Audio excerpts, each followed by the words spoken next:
After parking the Valentine's Day gift from his landlady in the underground garage, Leo swung by the convenience store at the entrance of the apartment complex, intending to buy a pack of cigarettes. Now that he had a car this nice, Leo planned to give the Mercedes his landlady had bought him to his parents. His family was reasonably well off. His folks were healthy and financially stable. As long as there wasn't a major crisis, they would never ask him for money, unlike his two troublemaking sisters. Thanks to those late nights grinding on social apps for cash rewards, Leo's bank account was now tipping past $10 million. He planned to use the capital to launch a side hustle even more lucrative than writing web fiction. Once his income stream was high enough, even if his mansion at Willow Creek Estates was discovered, it wouldn't raise too many eyebrows. As for what he'd do next, he hadn't decided on the specifics, but he was leaning towards something in the tech sector. Just as he tapped his card to pay at the counter, Leo felt a tug on his sleeve. He turned to see Lily Reed, that sweet dummy, looking at him with a bashful smile. She was holding a heavy grocery bag filled with fruits and vegetables. Leo held his cigarettes and watched her with an amused expression, wondering how she managed to move as silently as a ghost. Yesterday had been a sweet Valentine's Day, and now she stood before him, hesitating, unsure what to say. Usually, Leo was the one to break the ice with a smile, and their conversations would flow naturally from there. But now, with him just watching her in silence, the socially awkward Lily was at a complete loss. Her innocent mind even started to wonder if she'd done something wrong. After several seconds of silent eye contact, it was Lily who broke the tension. She nervously shifted the grocery bag. "I just went shopping," she said tentatively. "How about we have fish for lunch?" "Haha, you're too much." Leo couldn't hold back a laugh, breaking character. He took her free hand and led her out of the store. "What did you buy?" Noticing how heavy the bag was, he took it from her and glanced inside. Just some ordinary ingredients and a whole carp, already cleaned and prepped. "Don't go shopping alone next time," Leo said, gently squeezing her fingers, which were red from the bag's handles. "When I have time, I'll drive you." "Okay, I will," Lily replied obediently. Her soft, slender fingers slowly tightened around his hand, returning his grip. As they walked hand in hand toward the complex entrance, a guy sitting on a concrete bollard, scrolling on his phone, made Leo's entire body jolt. It was Zach, his best friend since childhood. "Leo, why aren't you answering my texts? The security guard at your gate won't." "Let me." Zach looked up and saw Leo approaching with Lily. Just as he was about to greet him, he froze, realizing the girl holding Leo's hand was not Chloe Miller, the campus queen of PSU. It was a girl he had never seen before, and she was every bit as beautiful as Chloe. "I left my phone at home." After all his recent social conditioning, Leo's momentary panic quickly subsided. He steadied himself and made the introductions with a calm smile. "Zach, this is my girlfriend, Lily Reed." "Lily, this is my childhood friend, Zach. He's a PSU grad, too." The only reason Leo could be so composed was his absolute trust in his close friends. They had known each other for years, and while they constantly gave each other shit, he knew that when it came to the important stuff, as long as it wasn't a serious crime, they'd have his back. It was a different kind of loyalty, where a girl's friends might advise her to break up, a guy's friends would help him cover his tracks. "Hi, nice to meet you," Lily said, her voice filled with earnest excitement as she greeted Leo's friend. You too," Zach stammered, nodding repeatedly. His mind was a swirling vortex of a million questions. "You should head on up," Leo said, letting go of Lily's hand and giving her the grocery bag. Lily nodded, then asked curiously, Are you coming back for lunch?" Holy crap, they're living together? The question hit Zach like a ton of bricks. It meant they had been together for a while now. He'd just seen Leo with Chloe a few months ago. Had Leo been two-timing them all along? And with two girls this gorgeous? "Damn it, you lucky bastard." Leo slung an arm around Zach's shoulders and waved at Lily with a smile. "Not today, I've got something to do. I'll be back for dinner." "Okay," Lily said, not thinking anything of it, and carried the bag into the complex. The moment she was out of sight, Zach's friendly demeanor vanished. "You've gone too far, man," he hissed. "The campus queen isn't enough for you. When a friend is caught cheating, most guys feel the same way. A potent cocktail of envy and a sense of injustice for the girls involved. But loyalty to a brother meant you didn't blow his cover." "Hey, easy there, Zach. I'm scum. I'm an animal. I know," Leo said with a shit-eating grin. He pulled out the pack of Reds he'd just bought, offered one to Zach, and lit for him. "How'd you know I lived here, anyway?" Leo hadn't even told Chloe his address. Besides his family, no one knew. "I ran into your mom on the street, and she told me," Zach said, exhaling a complicated puff of smoke. "Oh, right." Leo nodded in understanding, then asked tentatively, You came all the way out here to find me. Is this about Jenna? Zach shot him a surprised look. How did you know? Dude, please. You usually just text me. If you're willing to take an Uber all the way here, it has to be important, Leo explained. And yesterday was Valentine's Day, which means it has to be about a woman. Damn, man. It's like you've got a cheat code for life or something, Zach said, shaking his head in disbelief. You've been gone a few months, and I barely recognize you. Ah, you're hilarious, Zach. Leo laughed nervously and quickly changed the subject. So what's up? Zach's expression was a mix of emotions. I asked Jenna out again yesterday. So, she shot you down again? Leo said, completely unsurprised. Dude, I told you, the more you simp for a girl like that, the colder she gets. You just don't listen. No, that's not it. I was going to ask her one last time yesterday. If she said no, I was done. I was just going to focus on making money. Zach dropped his cigarette and crushed it under his shoe. But she said yes. For real. If Zach had gotten together with a normal girl, Leo would have been thrilled for his friend. But he had met this Jenna before. She was decent looking, but not a showstopper, and her every move screamed high-maintenance drama queen.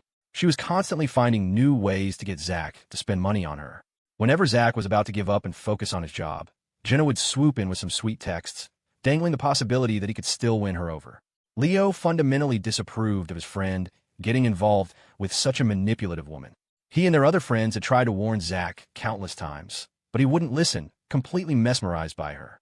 At this point, Leo wouldn't be surprised if she was pregnant and looking for a schmuck to play the father. There were so many guys like that these days. They had little to no experience with women, so if any reasonably attractive girl showed them the slightest bit of kindness or availability, they would bend over backward, throwing everything they had at her. They naively believed that their sincerity would eventually win her heart, and they'd ride off into the sunset together. They didn't realize that in today's world, most women aren't buying that anymore. The nice guy had been phased out by the fast-paced, transactional nature of modern dating. In online slang, these self-proclaimed devoted men had their own special, pathetic label, simps. And being a simp, my friends, had 100 downsides and no benefits. If you were lucky, you'd simp for a decent girl who would let you down gently and firmly. She wouldn't lead you on or would try to get things out of you. You'd feel crappy for a while, and then you'd move on. If you were unlucky, you'd end up like Zach, simping for a high-maintenance schemer who would never agree to be your girlfriend, but would happily let you shower her with gifts, playing you like a fiddle. The moment you were no longer useful, she'd kick you to the curb and find her next target. It was a harsh but true reality. Love obtained by begging can only ever be sustained by kneeling. No one feels sorry for a simp. Zach nodded, but his face showed none of the excitement of a man who had finally won over his dream girl. Instead, he looked world-weary. After a few minutes of silence, Zach spoke, his voice strained. Leo, I'm in a tight spot right now. Can you lend me $3,000? Jenna said she wants to go to the Aura concert next Saturday. Leo saw right through it. Let me guess. She said she'd only be your girlfriend if you took her to the concert, right? The only reason Zach had mentioned his success before the concert was pride. He didn't want Leo to think he'd bought his way into a relationship. He was even, pathetically, trying to protect Jenna's image. Zach's lips formed a thin line. Finally, he nodded. I'll pay you back next month when I get my paycheck. Zach worked as a photography assistant. It was simple work, setting up equipment before a shoot, helping the photographer move gear. He made about $4,000 a month, which was a decent living. Leo hesitated for a moment, then shrugged. I'll Venmo you later. Thanks, man. Zach managed a tired smile, then asked curiously, Leo, if you were in my shoes, what would you do?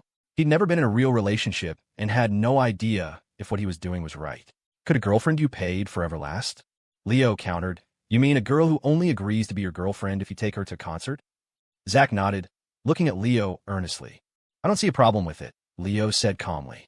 It's normal to spend some money when you're chasing a girl. Okay, good. A wave of relief washed over Zach. If Leo, who was juggling 2 girlfriends, thought spending money was no big deal, then buying concert tickets for a girl he liked couldn't be that bad. However, Leo added, his words cutting like a razor, if I were you, I'd be taking her to a hotel that same night. What the hell, seriously? Isn't that way too fast? Zach looked horrified. Who goes to a hotel right after they start dating? Zach, you need to understand something. A relationship is a two-way street. It's about mutual give and take. The only time you give without expecting anything in return is when you're visiting a grave, Leo explained with a dismissive smirk. You're spending money on her. If she keeps leading you on like before, what is she but an ATM with a pulse? So my advice is this. Now that you're officially together, take her to bed. That way, when she eventually dumps you, you won't feel so bad about it. Dude, we just got together. Don't curse me like that, Zach said anxiously. You make it sound like we're not going to last. Leo's tone was dead serious. Zach, mark my words. You two will break up within a month. Guarantee. Zach fell silent. He was already feeling lost in this new relationship, and Leo's prediction only made him more anxious. But hey, you never know. Maybe she'll have a change of heart and realize you're a good guy, Leo said, clapping him on the shoulder consolingly. Either way, you win. If you break up, you'll have gotten some dating experience. If you don't, you get the girl. See? It's a win-win. Huh, when you put it like that, it actually makes sense. Zach nodded, a flicker of understanding in his eyes. There you go. Glad you see my way, Leo grinned. You're off today, right? Come with me. I need to buy them some gifts. Huh, what gifts? Zach asked, following Leo toward the underground garage. Yesterday was Valentine's Day, and I totally forgot to get them anything. I'm making up for it today. Them being the girl from earlier. And Chloe, Zach asked, tilting his head. Yeah, who else? Leo nodded, as if it were the most normal thing in the world. He then boasted, see that RTX 4090 I posted on my profile?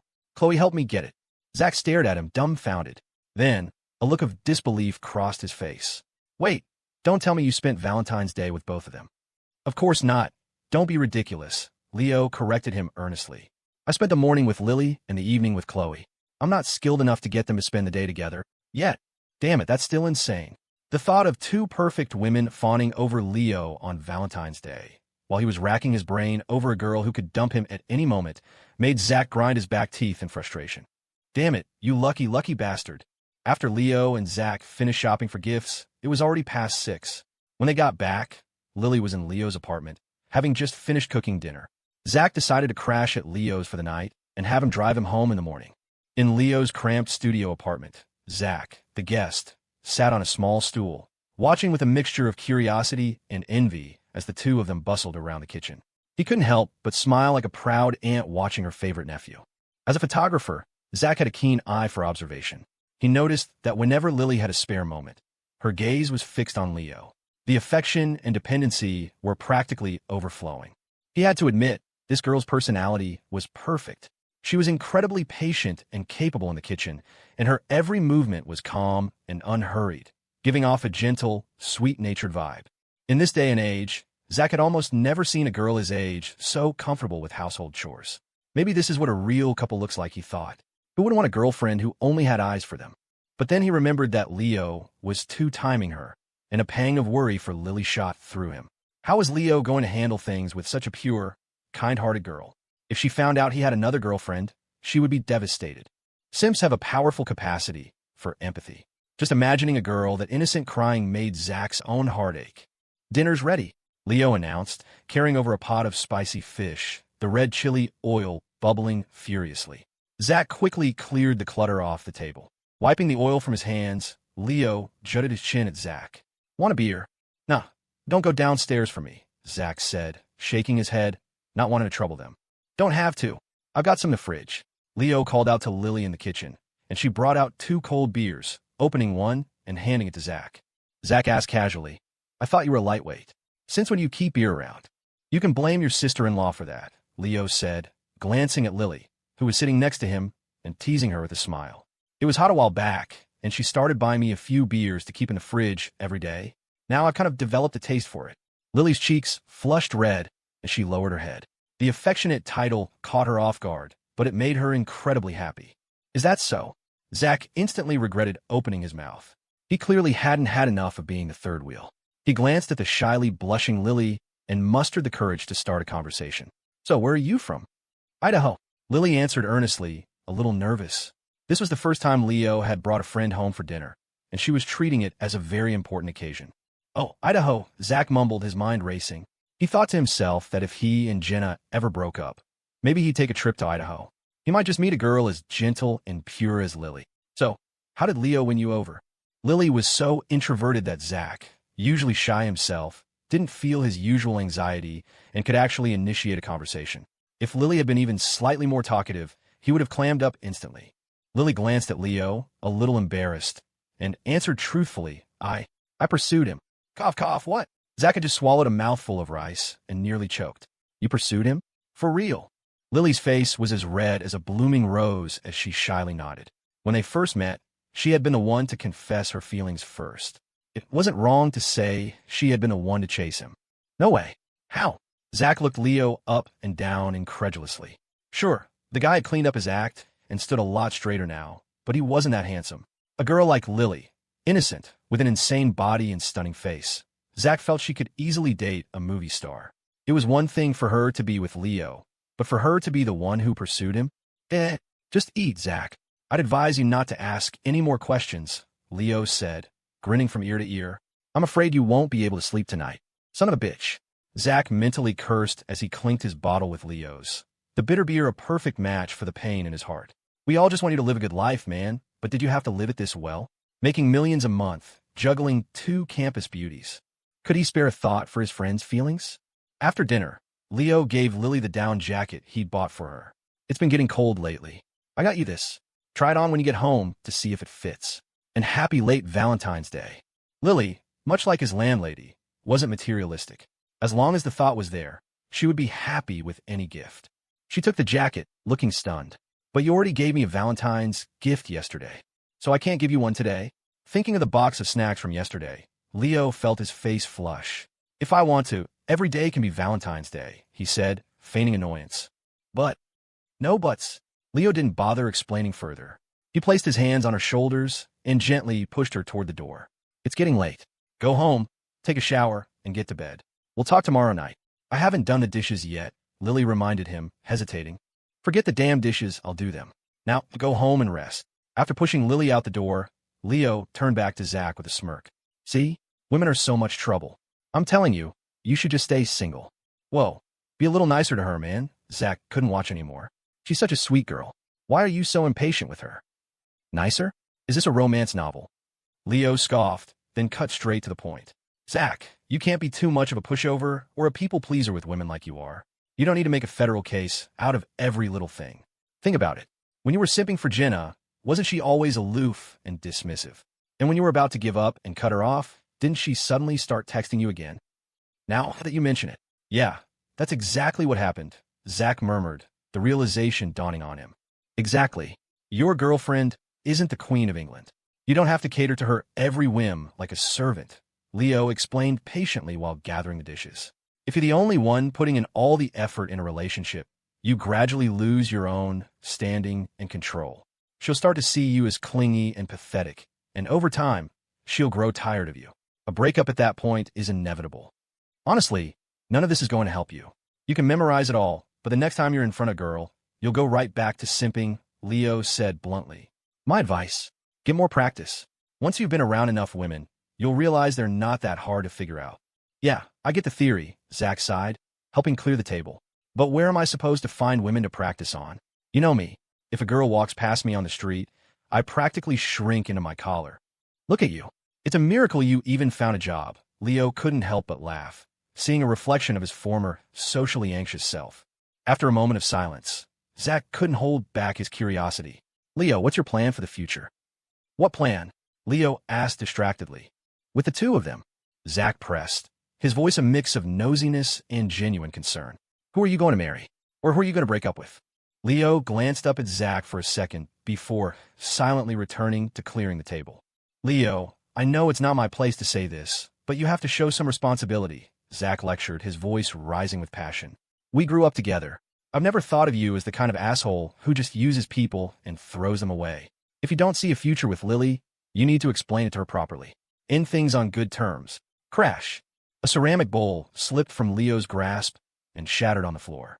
Zach mistook it as a signal that Leo didn't want to talk about it anymore and sheepishly shut his mouth.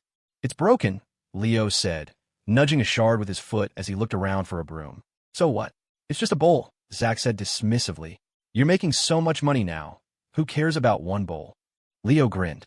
I was talking about my sense of responsibility. Zach stared at the broken pieces on the floor, his eyes widening in disbelief. Holy shit, are you saying? You're going to... all of them? Please, Zach, for the love of God, stop nagging and go take a shower, Leo said, grabbing the broom and laughing. The internet is right. All you single guys love giving relationship advice. How about you focus on winning over your precious Jenna first? Damn it, I'm just trying to look out for you, Zach grumbled. Since Leo clearly didn't want to discuss it, He wisely dropped the subject, put down the dishes, and headed for the bathroom. Worse than my mom, Leo muttered, shaking his head. The reason Leo dared to tell Zach everything, without holding anything back, was because he knew his friend would keep his secret. That's what true friendship was. There were things you wouldn't even tell your parents, but you'd lay it all out for your childhood best friend. Zach understood the gravity of the situation. If he went and told Lily that Leo was a two-timing player, the only outcome would be Leo and Lily's relationship imploding. Zach would gain nothing and would lose a loyal friend who helped him when he was down and trusted him with his biggest secrets. If their other friends found out what he'd done, they'd all distance themselves from him. It was social suicide. The guy just Venmo'd you $3,000 to help you get a girlfriend, and you turn around and betray his trust? No one would ever speak to you candidly again. After their showers, the two men lay back-to-back on the small bed. Zach tossed and turned, unable to sleep, his own troubles mingling with the thought of his friend's double life. Leo, you can't hide this forever, can you? Zach asked seriously. In a few years, you're going to have to give them an answer. Unless you move to a country where you can have 2 wives. Leo replied, annoyed. Zach, do you know what you're doing right now? I say 2 words, and you get defensive. Zach shot back indignantly. I'm trying to help you see the error of your ways, to make a tough choice so you can at least end up with one of these amazing girls. And do you know what I'm doing? What are you doing? Leo rolled over and shoved his phone in Zach's face. It was a chat window. He was texting Chloe. He had specifically driven to a store further away to buy a giant Pikachu plushie for her as a makeup Valentine's gift. Elf_princess, wow. This Pikachu is huge. I love it. Thank you, you big dork. Offline mode. You have no idea how long it took me to find one that big. Offline mode. All right, that's enough. It's a Monday tomorrow. You should get some sleep. Talk to you after your class's furious kissing meme, Elf_princess. Haha, I love that sticker. It's mine now. Sticker thief. You're talking to Chloe? Zach asked, craning his neck. What else would I be doing? See, while you were lecturing me, I was already balancing both sides, keeping things perfectly even, Leo said with a triumphant grin. So, instead of worrying about me, you should be figuring out how to get your Jenna into bed. I don't need your advice, buddy. Screw you, I'm going to sleep. Zach slapped Leo's thigh forcefully and rolled over, done with his friend's messy life. When he thought about it, what Leo said was true. If he had the skills to juggle 2 relationships, he probably had a plan to deal with the fallout. What right did he, a total rookie who'd basically paid for his first girlfriend, have to coach a grandmaster on how to play the game? With a heavy heart, Zach pulled out his phone and opened his chat with Jenna. City boy, Jenna, I got paid. I'll come pick you up at your dorm next Saturday. Sweet strawberry. No need, just meet at the airport. City boy. Okay, I got the days off work, so we can have a fun couple of days, city boy. I looked it up online. There's a lot of cool stuff to do near the concert venue. We could go boating. Sweet strawberry. MHM, you can plan it. City boy, no problem. Sweet strawberry. Okay, it's kind of stuffy today. I don't feel well. I'm going to shower and go to bed. City boy. Forwards video. How to deal with a stuffy head. One simple trick. Throughout their conversation, Zach was completely deferential, constantly trying to engage a cold, indifferent audience. It was nothing like the sweet, playful banter between Leo and Chloe, where you could feel the affection right through the screen. Am I really a simp? Zach thought, turning off his phone with a deep sigh. You're up. When Leo woke up the next morning, Zach was just getting back with breakfast, which he was now unpacking onto the table. Come get some food. I got donuts and coffee, and some bagels, Zach said. Like most introverted guys, despite his shyness and slight insecurity, he had a warm heart and took great care of his friends and family. Hey, thanks, Zach, Leo said, grabbing a bagel and stuffing it in his mouth. You know, if I were Jenna, I would have been with you a long time ago. Gross, dude. Get away from me, Zach said with a look of disgust, turning his attention to scrolling through TikTok on his phone. A few minutes later, there was a knock on the door. Leo opened it to find Lily, holding several steaming bagels and 2 cups of coffee. She was wearing an old, loose-fitting school uniform with a heavy tote bag slung over her shoulder, a radiant smile on her face. I brought you breakfast. Want some? You're a little late this time, boss, Leo said, pointing to the plastic bags on the table and teasing her. We're already eating. Lily glanced silently at Zach, a fleeting, almost imperceptible trace of resentment in her eyes, as if her job of feeding Leo had just been usurped. That momentary look sent a shiver down Zach's spine. Thinking it must have been a trick of the light, he looked at her again, but she was back to being the sweet, innocent girl he'd seen before. No way, Zach thought, shaking his head. I must have imagined it. A girl that pure and kind couldn't possibly have such a cold, possessive, Yandra-like glint in her eyes. Do you want some coffee, then? Lily asked with a smile, offering the cups to Leo, her stubbornness almost cute. All right, give it to me, Leo said, taking the breakfast from her and shooing her away with a wave of his hand. Hurry up and get to school. Stop focusing all your energy on me. Are you trying to be my mother? Only then did Lily's smile return. She walked toward the elevator, looking back every few steps. She brings you breakfast every day? Zach asked casually. Pretty much every day since we made it official, Leo said, taking a nonchalant sip of coffee. Damn, I'm so jealous, Zach muttered, the envy written all over his face. To have a girl who only had eyes for him bring him breakfast and cook him dinner every day. He'd be thrilled, even if she wasn't a stunning beauty with a killer body. I just don't get it, Zach mused. You're not drop-dead gorgeous or anything. You used to be this gloomy goblin, and you roll around in your sleep like you're practicing martial arts. How did both of them fall for you? Leo thought for a moment, then offered an example. Zach, you remember that guy in our class in college, Gus Young? Zach nodded. Yeah, that dude was seriously handsome, and his family owned an e-commerce company, so he was loaded. And do you remember how he chased our class president for 4 years and got nowhere, only for some average-looking guy from the economics department to swoop in and win her over? Of course I remember, Zach said, nodding vigorously. Everyone on the campus subreddit was saying it was a case of a frog catching a swan. Gus even wanted to hire some guys to teach that dude a lesson. So why do you think Gus couldn't get her, but the average guy did it in just a few weeks? I don't know, Zach said, shaking his head with a serious expression. He sensed Leo was about to teach him something important. Leo held up a finger. It's simple. Neediness. Neediness? Zach repeated the word softly, then shook his head, confused. I don't get it. It's a simple formula. Gus was rich, right? But don't forget, the class president's family was also very well off. So how did Gus try to win her over? Leo's knuckles rapped against the tabletop.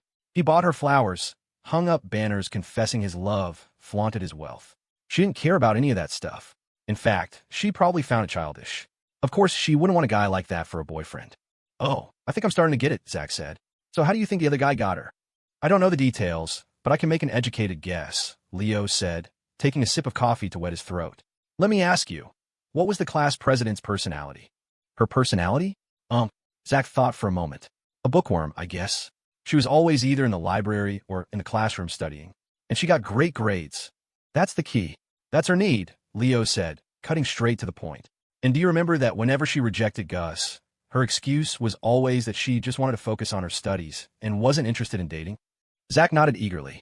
Yeah, I remember one time, right after she turned him down, she went straight to the library.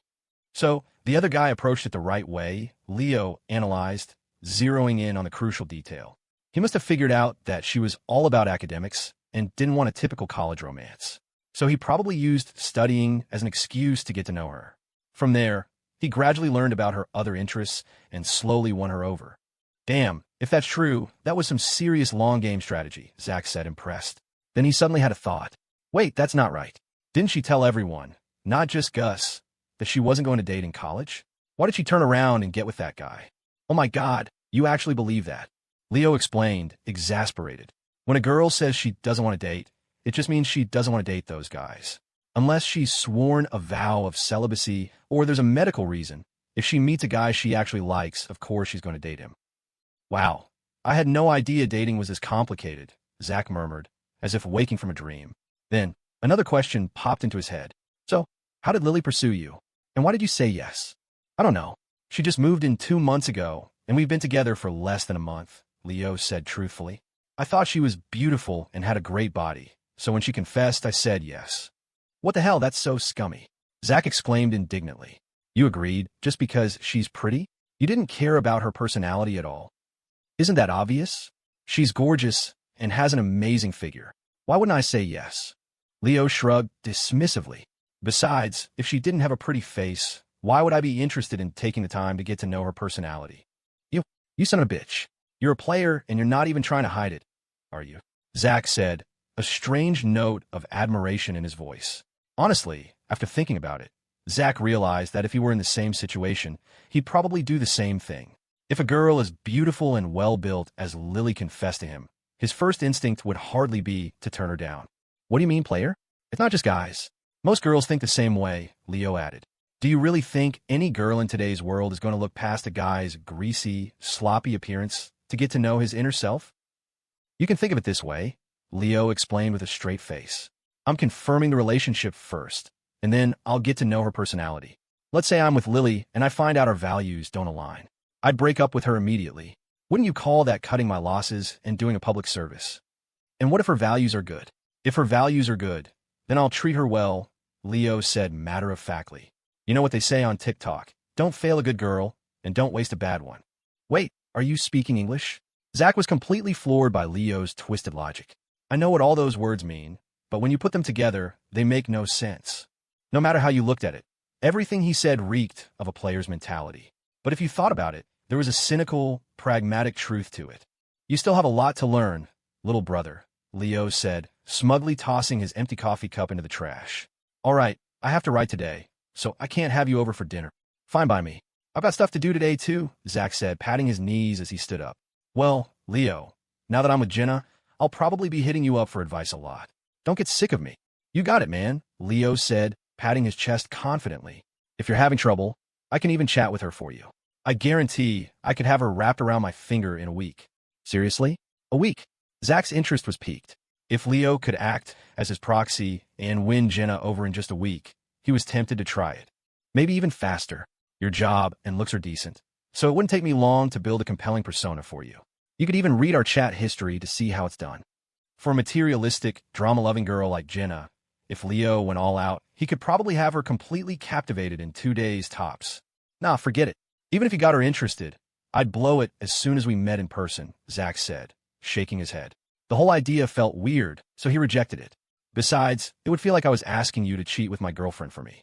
I'll just figure out on my own. Haha, right? I'll take good care of your wife for you. Screw you.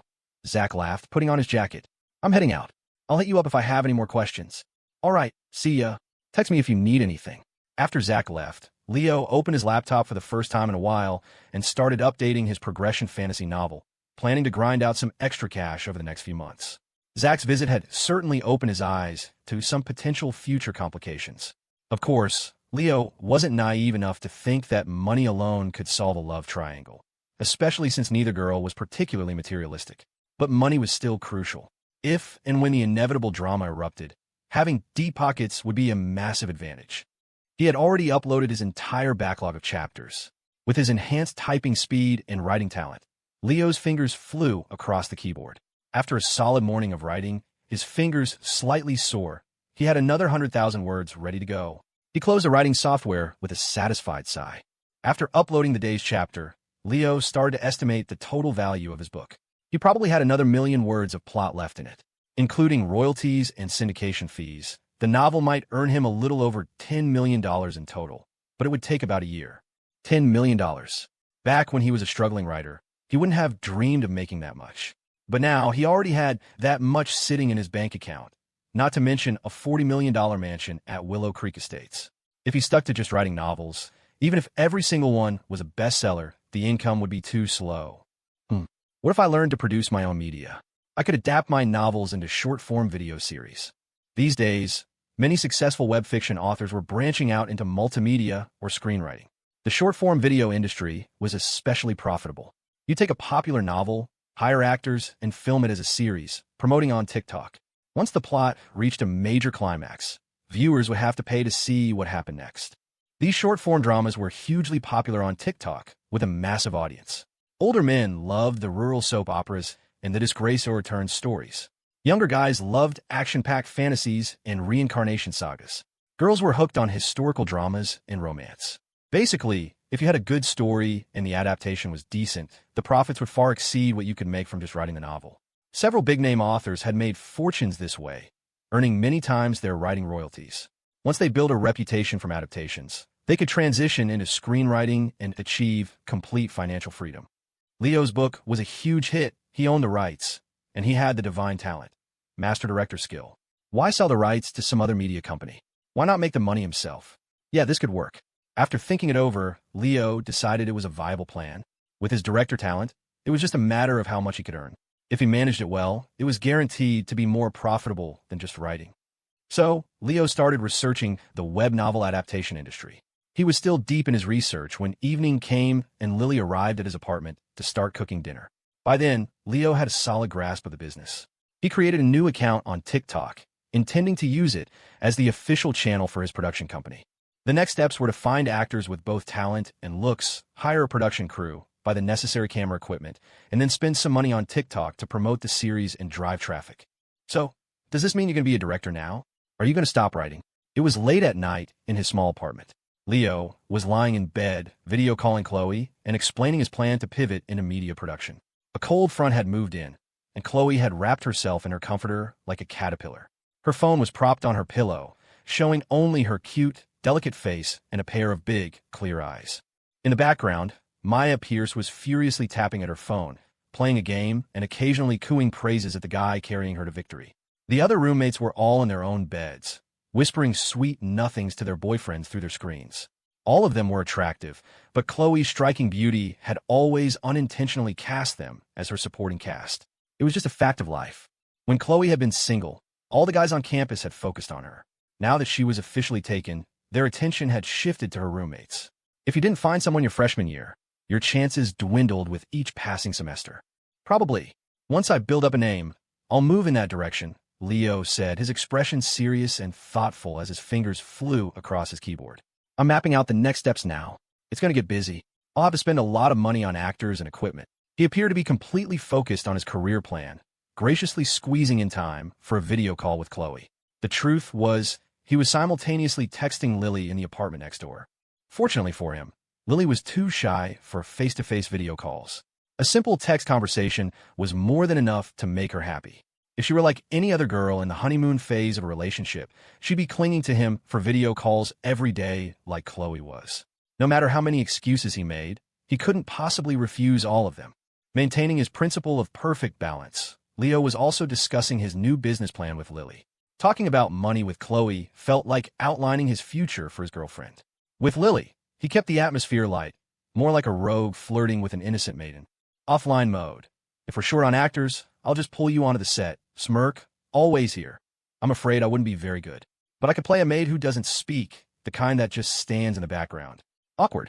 Offline mode. Everyone else wants to be the star, and you're probably the only one who'd want to roll like that. Doge side, Leo, if you're short on cash, let me know. I can ask my dad, Chloe said, blinking her big, clear eyes. I have some savings of my own, too. You can think of it as an investment from me. I don't need money. The hard part is finding actors, Leo said, typing a response to Lily while periodically looking at the camera so Chloe wouldn't notice anything amiss. I'm planning to head down to LA tomorrow to see if I can find any actors with the right look and talent. I can do it, Chloe volunteered eagerly. If you need someone to play the female lead, I can help. Yeah, right? If your parents found out you dropped out of school to make movies with me, there's no telling what they'd do to me, Leo said with a scoff. Besides, dating you is already stressful enough. If you actually got famous and your fans found out about me, I wouldn't be safe walking down the street. I'd like to live a few more years, thanks. So you admit how amazing I am, Chloe preened, pleased by his rare compliment. She lifted her chin like a proud peacock and hummed. Ugh, stop with the PDA already. Maya, who had just won a few rounds in her game, had been in a great mood, but seeing the entire dorm room, except for her, cooing at their boyfriends, soured her mood instantly. She quickly got out of bed, shivered, and dove under Chloe's covers. She snuggled up against her friend's smooth face, grabbed Chloe's phone, and squeezed into the frame. Leo, I hear directors are always using the casting couch. If you get famous, are you going to be like that? Oh God, give me a break, Leo laughed. I don't even know if this thing will take off yet. Don't spread rumors. Maya nodded. True. With a girlfriend as gorgeous as Chloe, I guess you wouldn't have any reason to cheat. That's right, Chloe added smugly, her head resting on Maya's shoulder. Don't get me wrong. I was talking about the casting couch part, Maya said. After a few seconds, she burst out laughing. Ha ha, you're something else, you know that? Chloe huffed. Leo, just kidding, Leo said, quickly apologizing. You know what they say online, an actor with scandals is a good actor. What director doesn't have a few rumors floating around? I don't believe you, Chloe said with a stubborn pout. The day you start filming, I'm going to be there to supervise, to make sure you're not making eyes at the actresses. Oh, so the campus queen isn't enough for you, Leo? Well then, I'll have to punish you on Chloe's behalf, Maya declared triumphantly. She leaned over and planted a loud kiss on Chloe's cheek, her hand starting to roam mischievously under the covers. Hey, stop it, that tickles. Chloe shrieked with laughter, her phone tumbling between them. The camera feed became a blurry, jostling view of fabric, punctuated by Chloe's playful squeals. TSK, TSK. Girls will be girls, Leo said, shaking his head with a smile. He ended the video call. If he watched any longer, he'd be too worked up to sleep. Offline mode. All right, it's getting late. Go to bed. Doge holding a rose, always here. Okay, always here. Good night, Leo cartoon character making a heart. After typing, okay, Lily's status showed she was typing for over 10 seconds before she bravely sent an emoji expressing her affection. Seeing the kind of emoji that only people his parents' age used, Leo sighed with a smile and typed back a playful insult. Offline mode. How did I end up with a dorky girlfriend like you? Always here, I'm not dorky. After a few more brief exchanges, Leo finally convinced her to go to sleep. Just as he was about to head for a shower, his phone buzzed again. Island Snow. Leo, have you noticed the amateur section has had a lot of updates the last couple of days? Offline mode. Leo was both baffled and intrigued. Why did this billionaire's daughter always say the most random, out-of-pocket things? Offline mode. I hadn't noticed. What's up? Leo decided to sidestep that particular landmine. He wasn't about to explain to her that because the day before yesterday was Valentine's Day, an increase in new adult content was perfectly normal. I don't know. I'm bored. Want to talk to you. Is that okay? Wow, so direct. Leo marveled at her straightforwardness.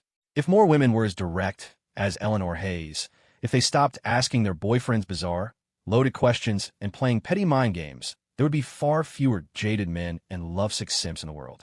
He glanced at the time. It was almost 10. He flopped back on the bed and started a somewhat stilted chat with her. In his presence, Eleanor was always eager to talk, rambling on about everything like a grade schooler writing an essay. Leo listened patiently, chiming in occasionally with a comment or his own opinion. Ding. Eleanor Hayes' affinity has increased by 5 points. Current affinity, 40. Please continue your efforts. Leo had been starting to think his conversation skills were getting rusty. Their chat felt so bland. But when the system notification chimed, he realized that sometimes just being a good listener without any fancy conversational tricks was enough to increase someone's affection. It was just a rare trait to find. Offline mode. Okay, it's 1 a.m. I have to go out tomorrow, so you should get some sleep. By the way, you haven't been playing with candles lately, have you? Island Snow, not as much. I've been seeing a therapist. He says I have a mild loneliness disorder and that I need to interact with people more, or it could develop into clinical depression. Offline mode. Depression? Is it that serious? Shock Doge. Island Snow, I don't know. My parents are really worried. Mom told me Dad's been getting a lot more gray hairs lately. The system chimed in his head, presenting a few paths forward.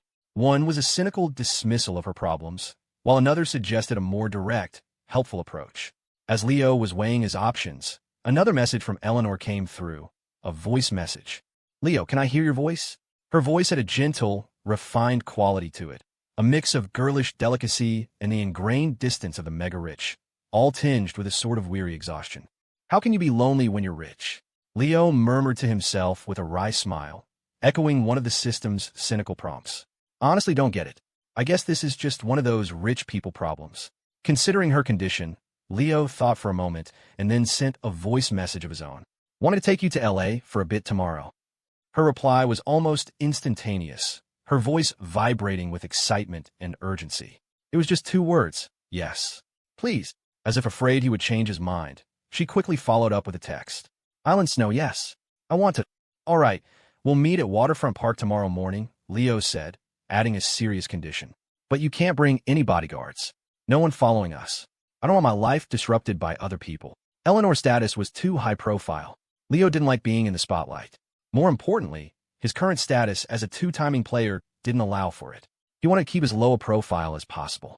If it weren't for that, he would have just starred in his own short-form dramas with Chloe instead of looking for actors. Island Snow. Can my driver take me to the park? I'm not familiar with the area. I'm afraid I'll get lost if I go out alone. Offline mode, fine. But make sure they don't follow us around. Okay? Island Snow. Okay, I promise. They started chatting again. To help ease her condition, Leo switched to a voice call. The mood in her voice gradually brightened, a stark contrast to the weary tone from before. Maybe there really was something to this talk therapy. It's not a big deal, you know. Just get out more, talk to people more, and you'll get through it, Leo said, stifling a yawn. Okay, I'm really going to bed now. I have to be up early. You should get some sleep too. Just as he was about to use the bathroom and turn in, Eleanor spoke again. Can I have a picture of you? So I can find you at the park tomorrow. Without thinking much of it, Leo sent her a photo Chloe had taken of him, then preened. So, handsome, right? Eleanor's gentle voice came through the speaker. Not really. I've seen much more handsome Asian men abroad. Leo was decent looking, but Eleanor was a billionaire's daughter. She'd seen more handsome men than he could count, and since she had no social graces, she wouldn't bother with empty compliments. She just told the truth. TCH. Pearls before swine, I guess, Leo muttered. He knew she'd probably seen better, but this girl really didn't know how to talk to people. Even a simple, you look all right would have been fine. What does that mean? I know what swine are, but what are pearls in this context? Never mind, forget it. I'm going to sleep. You get some rest. Be there early tomorrow, Leo said with an exasperated sigh, ending the call without further explanation. Trying to communicate with a golden toad who'd never seen the bottom of a well was exhausting. He had just gotten back from the bathroom when he saw another text from her. Island Snow. Leo, did I make you angry? If I did, I apologize. Offline mode, no. Island Snow, oh good. I really enjoy talking to you. Can I message you every night? Offline mode, but I don't enjoy it. Leo screamed internally. My lady, can you please find someone else to bother? My little temple can't handle a deity of your stature. Offline mode. Hey, I'm not a professional conversationalist. Besides, those guys get paid. Island Snow money? After she typed those two words, Leo sensed what was coming and tried to type out a clarification. But it was too late. The notification sound on his phone changed from a simple buzz to the crisp, satisfying cha-ching of a cash register. Eleanor sent a rapid-fire series of transfers to Leo. The notifications were loud and fast, and each one was for the maximum limit on the app. A full $25,000. Leo was stunned. He had looked it up before. Didn't Venmo have a weekly transfer limit? How could she send him so much money back-to-back, and each one for the maximum amount? Was this some kind of special privilege for the rich? Even their transfer limits were higher? While she was sending the money, Leo tried to message her to stop. But Eleanor either didn't see his messages or simply didn't care, continuing to send him one huge sum after another. Only after she hit her own exclusive transfer limit did she finally send a text. Leo scrolled past more than a dozen transfer notifications to get to her latest message, his eyebrows twitching in disbelief. He was floored by how the super-rich operated. Island Snow. I've hit the limit on this account. I'll switch to my international account and send you more. Offline mode, don't. I'm begging you. I don't want to go to jail for fraud. Can we please just talk normally? I'm on my knees here. Island Snow, why? You didn't defraud me. I gave it to you willingly. Offline mode, yeah right. You come from a powerful family. What if your dad finds out you sent me all this money and sues me? I can't win against you people in court. Island Snow, wait a second. A few minutes later, Eleanor sent another message that made Leo's jaw drop. Island Snow, the above transfers are all voluntary gifts. November 6th, 2024, 1:45 a.m. Signed, Eleanor Hayes. Island Snow, I asked my lawyer. If I do this, you'll win in court. You don't have to worry. This. Leo scratched his head frantically. He had absolutely no idea how to respond to this. Perhaps the only weakness of a player was a girl who had absolutely no defenses. Island Snow, Leo, I had a great time talking with you. Can I come find you again when I'm bored? Leo wanted to refuse. He was already running a dual-core processor every night, and it was taxing enough. Adding a third would surely overload his CPU. But as he scrolled back through the dozen or so staggering transfer records, an invisible force clamped down on the hands that were about to type no. Damn it, is this the invisible pressure of wealth? Offline mode, the money doesn't matter. The main thing is that I find talking to you really interesting, too. Rose, offline mode has accepted Eleanor Hayes' transfer. Island Snow, really? Thank you. Smile. Look at that. She was even thanking him. Well, I'll just consider this money her medical expenses, Leo thought. Worst case, I'll just help her treat her loneliness disorder. He had looked it up earlier. The best treatment for it was communication and sharing with others. Island Snow. So, Leo, can we stay on a voice call while we sleep? I've had insomnia ever since I came back to the country. I feel like I could sleep really well listening to your voice. Offline mode. I don't mind, but I snore. Are you sure you'll be able to sleep? Laugh cry emoji. Island Snow, it's okay. I don't mind. As soon as she sent the message, a voice call invitation popped up. Leo accepted. Her gentle voice came through the speaker. Hello, Leo. Leo shook his head with a smile. You're surprisingly polite. Thank you. Many people have said that. Huh. The next morning, Leo woke up early. Although he had only slept for 4 hours, thanks to the body boost serum, he felt no fatigue at all, his energy levels as high as ever. Huh. The faint sound of Eleanor's breathing came from the phone on his pillow. It seemed the young heiress was still asleep. Leo picked up the warm phone and glanced at the screen. He had been on a call with her for 280 minutes? Wow. If he didn't hang up, she really wouldn't either. Figuring she deserved a good night's sleep for once, Leo didn't end the call or try to wake her. He placed the phone back where it was and went to the bathroom to get ready. After washing up, he opened his laptop, planned out his day, and played a couple of satisfying rounds of a game. It wasn't until around 11 that the sound of breathing from the phone stopped, replaced by a long, contented yawn. Oh no, it's 11 o'clock. The next second, Eleanor's panicked voice came through the phone, followed by the frantic sounds of her grabbing it. Leo, are you still there? I'm so sorry. I slept like a log last night. Leo had arranged to meet her at 8, but seeing how soundly she was sleeping, he hadn't had the heart to wake her. Just woke up, Leo said, faking a yawn and smoothly closing his game. It's fine. I only just woke up myself. Go get ready. We'll meet at Waterfront Park in a bit. Okay, I'm going now. Eleanor breathed a sigh of relief. A series of rustling sounds followed as she got dressed and out of bed, punctuated by the soft slapping of bare feet on smooth tile floors. The sound continued for a while, making Leo wonder just how massive her bedroom was. By the way, remember not to dress up too much. Just wear something casual, Leo reminded her. We're just hanging out, not going to some fancy party. Okay, I know. All right, get to it. Leo finally hung up with a sense of relief and sent her text. See you at the park. Around noon, Leo drove his BMW M8 to the parking garage near Waterfront Park. After parking, he took the elevator up to the bustling square. As Portland's most famous tourist spot, Waterfront Park was always teeming with people, regardless of the day of the week or the season. I don't get what's so great about this sign, Leo muttered. Like most locals, he wasn't particularly fond of his hometown's famous landmarks. When you live close by and see them every day, the novelty wears off. Of course, if an out-of-towner started dissing the city's attractions online, Leo would be the first to jump in with a detailed explanation of their historical significance. Just then, a voice message from Eleanor came in. Leo, I'm at the crosswalk. Where are you? Offline mode. Don't come into the park, it's too crowded. Just wait there, I'll come find you. Island Snow, okay. The foot traffic on the street by Waterfront Park was immense. Finding one person in the shoulder-to-shoulder crowd would be difficult. Luckily, the rich have a way of standing out. Leo scanned the curb, and his eyes quickly locked onto a distinctive black sedan. The imposing car was parked quietly by the side of the road, and nearly every passerby shot an admiring glance. Many even took out their phones to snap pictures. A Rolls-Royce Phantom, worth millions, tended to have that effect. Next to the Phantom stood a man in a sharp suit and sunglasses, built like a linebacker, his gaze sweeping sternly and vigilantly over the surrounding crowd. In the front passenger seat, a graceful young woman was pressed against the window, her eyes searching the throngs of people with a mix of curiosity and anxiety. The girl wore a mask that obscured most of her face, but her eyes alone, elegant, almond-shaped, and full of life, were enough to suggest that she was stunningly beautiful, the kind of beauty that could launch 1,000 ships. Yo, Leo called out as he approached, nodding toward Eleanor in the passenger seat. Didn't I tell you to be low-key? Don't tell me this is the most low-key car you own.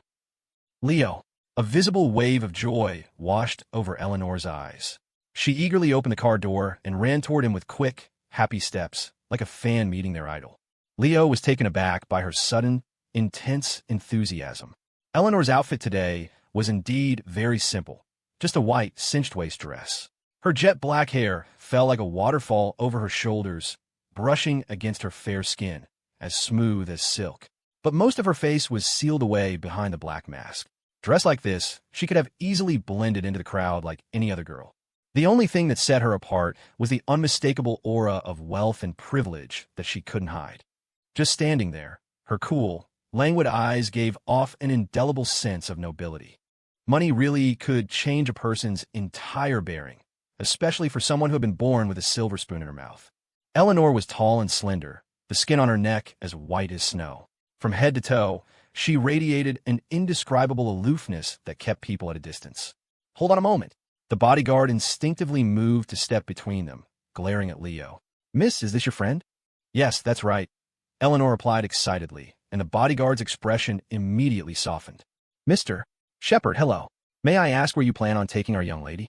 It would be best if you gave me an itinerary, so I can report back to the chairman. We're going to L.A. to hang out, Leo said truthfully. L.A.? And what specifically will you be doing? When will you be back? Where should I pick her up? And what is your occupation? Jesus, is this an interrogation?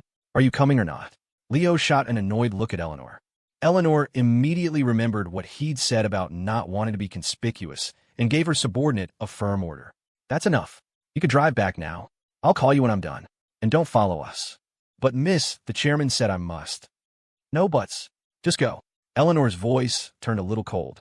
She had an excellent temperament and was almost never angry. But on this small, crucial point, she was uncharacteristically impatient. Very well. Please message me when you're finished. The bodyguard complied, casting a few more glances back as he returned to the Rolls-Royce and drove away slowly. So that's a Phantom, Leo said, watching the car's sleek black tail lights disappear with interest. Have to admit, it's pretty damn cool. How much does one of those cost? Eleanor was busy looking Leo up and down, the boy who had been on her mind constantly. I don't know. I never concern myself with such things. Then her interest was piqued. Do you want one? I can call the driver back and have him transfer the title to you. Can we please have a normal conversation without offering to give me things? Leo said, half laughing, half exasperated. Besides, I'm not a fan of used cars. Eleanor thought for a moment, then held up one slender finger. Then I'll buy you a new one later. How about that? This. You. Leo's resolve wavered. She was always testing him like this. How was he supposed to resist? HM? What's wrong? Eleanor blinked her clear eyes, staring at him with innocent curiosity. Leo shot her an exasperated look and then, for no reason at all, burst out laughing. Haha, forget it.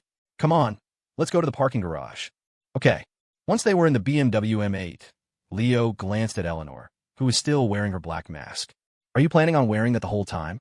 My bodyguard said it's best to wear it to avoid unnecessary trouble, she answered first, then asked, Do you want me to take it off? It's up to you, Leo said, starting the car. But don't you think talking face-to-face feels more like we're friends? That's true. Without a moment's hesitation, Eleanor reached up and pulled off her mask, revealing a face so exquisitely carved it looked like it was made of jade. Leo only glanced over for a second, but he was involuntarily stunned by her heaven-defying beauty, his heart skipping a beat. Her skin was flawless, her face a perfect oval shape. Beneath a high, straight nose, her lips were turned up in a subtle, pleased smile, suggesting she was in a good mood. It was no exaggeration to say that Eleanor's beauty surpassed that of every other girl Leo knew. If Chloe and Lily were a 9.7 in the system's ratings, then Eleanor had to be at least a 9. 9. What is it? Eleanor asked, noticing his stunned expression and looking out the window curiously. You're very beautiful, Leo said, nodding his approval before pulling the car out of the parking spot. I know, Eleanor replied matter-of-factly. Many people have told me that. Leo was speechless. The drive to L.A. was long, and Leo passed the time explaining the next steps of his new venture to Eleanor. So, you're going to L.A. to find actors? You're going to direct a movie? You can put it that way, Leo said, but I don't have any connections. I'll just have to try my luck finding some non-Union Day players. He saw the confusion on her face and clarified, the kind of actors you pay a couple $100 a day cash. I see. Eleanor thought for a moment, then offered with a hopeful look, My father knows a few directors. I could ask him to help you find some good actors. Oh, really? Leo asked, testing the waters. Would that be too much trouble for your dad? Not all. I'll call him right now. Eleanor pulled out her sleek silver phone and dialed the number of Harrison Hayes, the wealthiest man in Portland. Whoa, hey, you're calling him now? Maybe we should wait. The thought of having this girl, whom he'd just met, call her billionaire father for a favor made Leo's palms sweat. It was awkward as hell.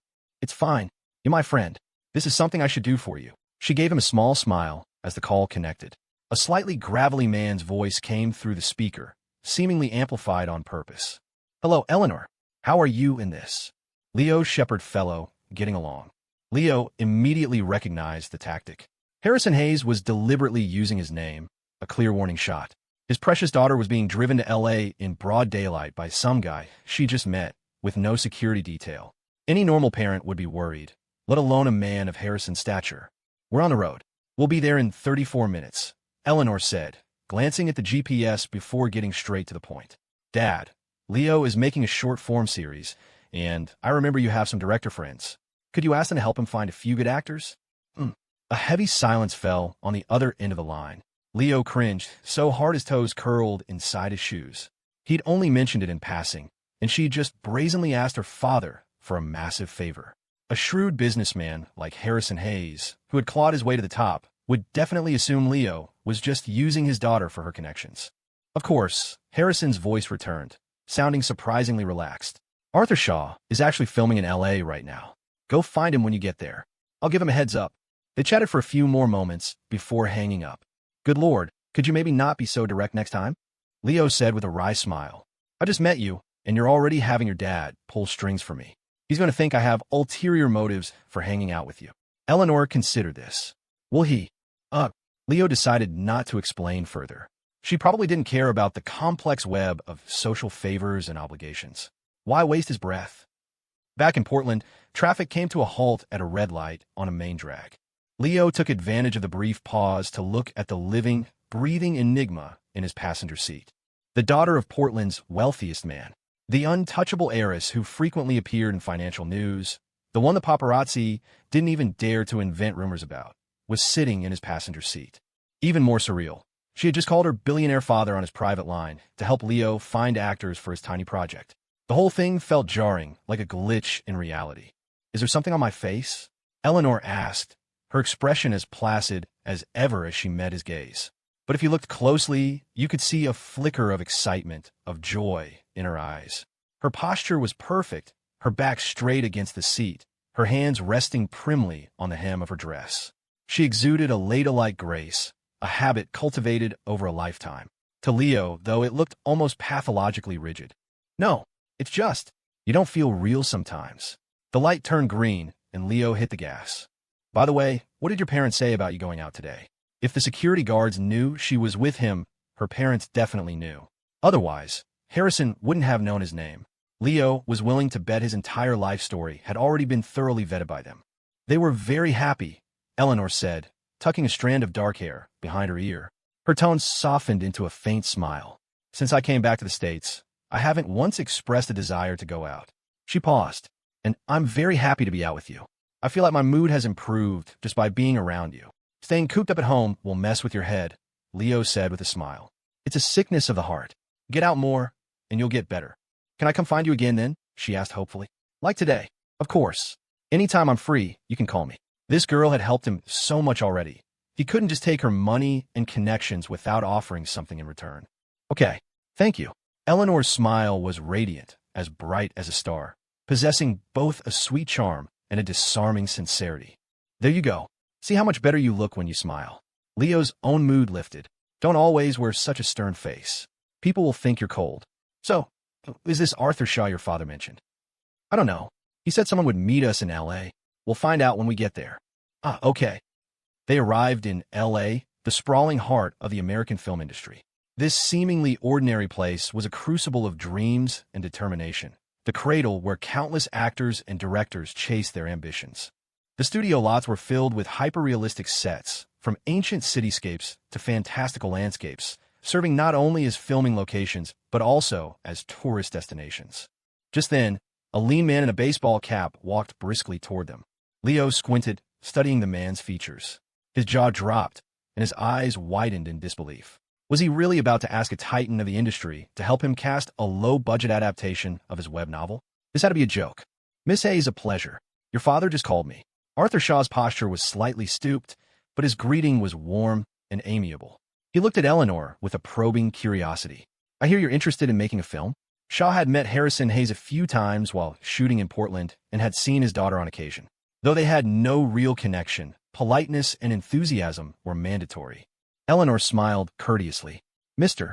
Shaw, it's not for me. It's for my friend, Leo. A pleasure to meet you. Shaw's face was a mask of professional warmth as he gave Leo a brief, non-committal handshake. His mind raced, trying to place the name. He was certain he'd never heard of anyone named Leo Shepard in the industry. He gave Leo a quick once-over. Definitely hadn't seen him before. Probably some tech bros kid with a dream of making movies, out for a bit of fun. Shaw himself had started out making indie films. Before that, he'd worked as a mover. He was a master of navigating social niceties, and this introduction came directly from Harrison Hayes himself. In a circle of this caliber, you didn't turn down a recommendation from a titan. Even if the young man had no real talent and could offer Shaw no practical help in the future, it was still a small favor banked with Harrison Hayes. Noticing a sheen of sweat on Eleanor's brow, Shaw said quickly, "Let's talk in my office. It's too hot out here." Once they were settled in his on-set office, Leo quickly and concisely explained his profession and his project. "So you're a big-shot author," Shaw said politely. He couldn't help but wonder how a web fiction writer, someone from a completely different universe, had managed to connect with a figure like Eleanor Hayes. But that wasn't his business. After analyzing Leo's request, he said thoughtfully, "I've done book-to-film adaptations before, but never one of these. Web novels the younger generation reads. I'm not particularly familiar with your field. However," he continued, "I recently met a fellow who's an expert in this area. He's actually shooting on the lot today. How about I introduce you to?" "Yes, absolutely. That would be fantastic, Mr. Shaw," Leo said, thanking him profusely. He was here to start a small, scrappy operation. He couldn't possibly ask a director of Shaw's stature to personally help him cast actors. Besides, the actors Shaw worked with were all A-listers worth millions. They could make hundreds of thousands from a single sponsored live stream. Why would they ever agree to be in a short-form adaptation of his little web novel? Even if they were willing, what about their fees? They commanded salaries in the hundreds of thousands, even millions. If Leo had that kind of money, he wouldn't be making short-form content to begin with. He certainly couldn't ask them to work for free. Shaw made a call. The person on the other end answered instantly. His tone was so obsequious and eager that both Leo and Eleanor could hear it clearly. "Hello, Mr. Shaw. What can I do for you? I'm just on the next lot over." "It's like this," Shaw said, explaining Leo's situation. His tone was a bit distant, but his words were smooth. The man on the other end agreed immediately, saying he'd be right over to meet Leo. This is what you call a seasoned pro, Leo thought. Soon, a man in a sun hat strode into the office, his booming compliments preceding him from several feet away. "Arthur, so good to see you." Shaw shook his hand, exchanged a few pleasantries, and introduced Leo. "Derek, this is Leo. He's also looking to get into adapting novels to short-form video. You're the veteran in this space, so I thought you two should talk." Don't say that, Derek Flynn said, waving his hands in a gesture of exaggerated modesty. "I'm just a guy who got lucky, bought the rights to a few good novels, and caught the first wave of new media." "Haha, you're too modest," Derek Shaw said. He then addressed the group. "Well, I'll let you three chat. I have to get back to my set. Need to keep things in line." "Right. Thanks again, Mr. Shaw," Leo said gratefully. "Leo, my friend, have a seat. After Shaw left, Derek Flynn's enthusiasm became a raging fire. He managed to get Shaw's contact information at a party a while back by practically begging for it. He never thought a new media guy like him would ever have a real interaction with a living legend. And now, just a few days later, Shaw was personally asking him for a favor. Even if the guy was a complete unknown, Flynn wasn't about to be dismissive. What if he was some big shot who just preferred to stay out of the limelight? As for the coolly beautiful Eleanor beside him, Flynn, who didn't follow financial news, didn't recognize her. He just thought she was stunningly pretty. So, Leo explained his idea all over again to Derek Flynn. Flynn was the real deal, a legitimate new media director. He had a solid track record, having adapted several popular web novels that had gone viral. He was a well-known name in the short-form content world. "Okay, I get it," Flynn said after listening intently. He offered some serious advice. "Leo, this is your first time doing this. If you're in it for the long haul, my suggestion is to go through an influencer agency and hire a few moderately popular female streamers. You know that viral game promo with the gorgeous streamer from a while back? I know the developer. He hired a bunch of female content creators with decent followings. It's cheap. You can pull some traffic from their fan bases, and after you finish your first series, your own channel will have a subscriber base. When you go to adapt your second book, you'll have a much bigger initial audience." "Ah, so that's how it works," Leo said, feigning a troubled smile. "But I don't know any of those agency owners, and I have no idea what their rates are." "No problem. I've got contacts for several agency heads," Flynn said breezily. "As long as you've got the money, forget just getting them to act in your series. You can even get them to—" Flynn, caught up in a moment, glanced at the innocent-looking Eleanor beside them and stopped himself just in time, giving an awkward laugh. "Anyway, with enough cash, you can find any kind of talent you want. They're cheap, beautiful, and their acting is decent enough. Just a little more expensive than your average day player." "Right, I get it." Leo smiled knowingly, deciding not to call him out. It seemed this industry was a minefield of potential scandals. They talked for another 2 hours. By the end, they had enthusiastically exchanged contact information, and Flynn had recommended several agency heads to Leo. Before getting into directing, Flynn had also been a web fiction author. While none of his works had become massive hits, he was considered a solid upper-tier writer. He had astutely sniffed out the market for serialized, short-form video adaptations and decisively switched careers. The first few viral series of that kind on TikTok were Flynn's work. His official channel had over 2 million followers. Calling him Leo Sr. was no exaggeration. All right, Leo, if you need anything else, just give me a call, Flynn said, standing up and shaking Leo's hand warmly. When your first series comes out, I'll definitely be there to support it. In a way, helping Leo was like nurturing a competitor. But for some reason, Flynn found talking with him incredibly easy. The young man always managed to steer the conversation toward topics Flynn was passionate about, and his manner of speaking was refreshingly comfortable. The new media industry wasn't easy to break into. Flynn figured that even with all his help, Leo might not succeed. He might even have to console him after he lost all his money. Thank you. Thank you so much for your guidance today, Derek, Leo said sincerely. The painstaking process of networking and finding actors, which he had expected to be a huge headache, was effortlessly resolved with the help of Arthur Shaw and Derek Flynn. Flynn had even given him a crash course on the unwritten rules and pitfalls of the production world that Leo knew nothing about. All that was left was to hire the talent, rent a location, buy the equipment, and start shooting. Of course, the real MVP was Eleanor. Without her, Leo would probably still be sifting through headshots of extras right now. At that moment, Leo's greatest benefactor was completely oblivious, slumped over the adjacent table in a deep, peaceful sleep. Her hair, damp with a light sweat, swayed gently in the cool, air-conditioned breeze. Her soft, pink lips were slightly parted, emitting faint, almost imperceptible breaths. Leo and Flynn had been so engrossed in their conversation that Eleanor, listening from the side, had simply drifted off. Flynn lowered his voice, glancing at Eleanor, who was resting her head on her arms. "Is that your girlfriend, Leo? She's gorgeous." Leo just smiled without answering. After a few more pleasantries, Flynn left. Leo sat down next to Eleanor, propping his chin on his hand and watching her sleep. Then he activated his ability. God's Eye.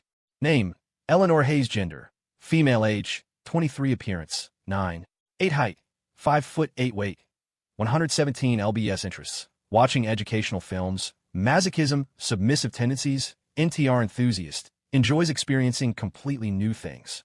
Measurements, 32-24-33. Affinity toward host, 40. Social status, single.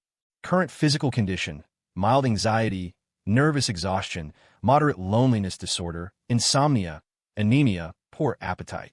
Current mood, content, gradually feeling a sense of hope and anticipation for life. Current location, LA Film Studio Lot. Intimate encounters, 0. Solo sessions, 32. Holy crap, she's stacking debuffs like it's a raid boss, Leo thought, stunned by her list of interests. Even the guys on the weirdest subreddits aren't this hardcore. Rich people get nervous exhaustion, insomnia, and poor appetite. He shook his head, a swirl of thoughts in his mind. Maybe these were the problems of the wealthy. Her frail physical condition made the average college student look like a tank. As for the solo sessions, Leo was already used to seeing that. It was perfectly normal.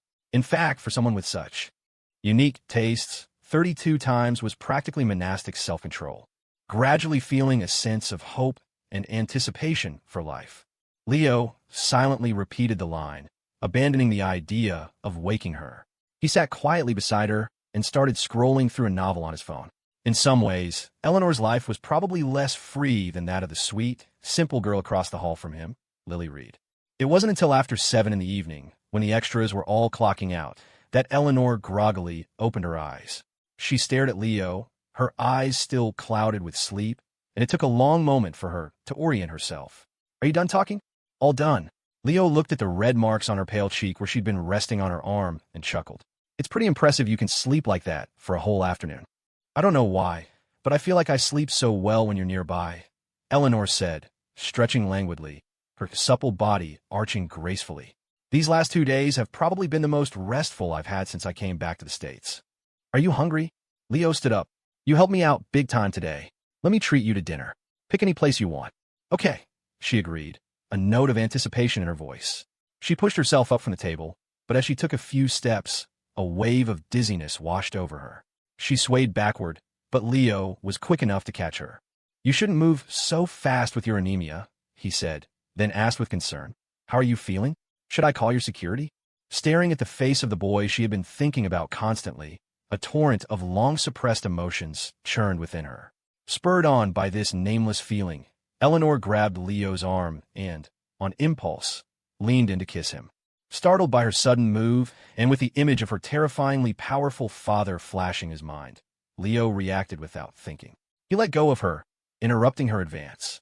As a result, Eleanor, caught off guard, stumbled and fell heavily to the ground, scraping the skin on her pale arm. "Shit, I'm sorry. Are you okay?" Leo was horrified. He scrambled to his knees and quickly helped the fragile heiress to her feet. The moment he had her steady, he was shocked to see a strange, almost demonic smile playing on her lips. Her eyes held no anger, no surprise, only a look of feverish anticipation and excitement.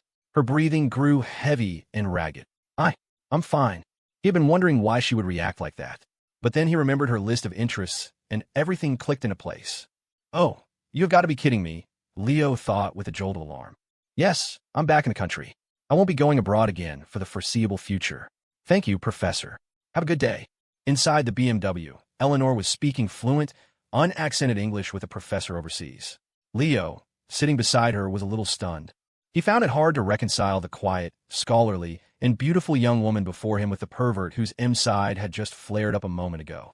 Maybe this was what people meant by contrast. Eleanor hung up and looked at Leo. "Where are we going to eat?" "You pick." Leo opened a food app on his phone and handed it to her, making casual conversation. "Your English is really good. How long did you study abroad?" "About 7 years. You don't speak it." Eleanor held the phone, tilting her head. "I thought you said you just graduated from college. You should know English, right?" "Of course I do," Leo said dismissively. "It's easy. Hello, goodbye. Thank you, you're welcome." He rattled off the phrases with a comically bad accent. Eleanor blinked, her expression one of pure, adorable confusion at his strange pronunciation. "Ahem. So, have you found a place to eat yet?" Leo's face flushed, and he quickly changed the subject, trying to cover up his less-than-high-school-level English proficiency. If she hadn't been a girl, he would have hit her with some top-tier gamer trash talk to really show off his linguistic skills. Eleanor listlessly scrolled through the app, past all the well-known, highly rated restaurants. For some reason, none of them caught her interest. Just then, her attention was captured by a barbecue food truck parked on the side of the road. The sharp, greasy aroma reminded her of her childhood, a smell that had once made her mouth water.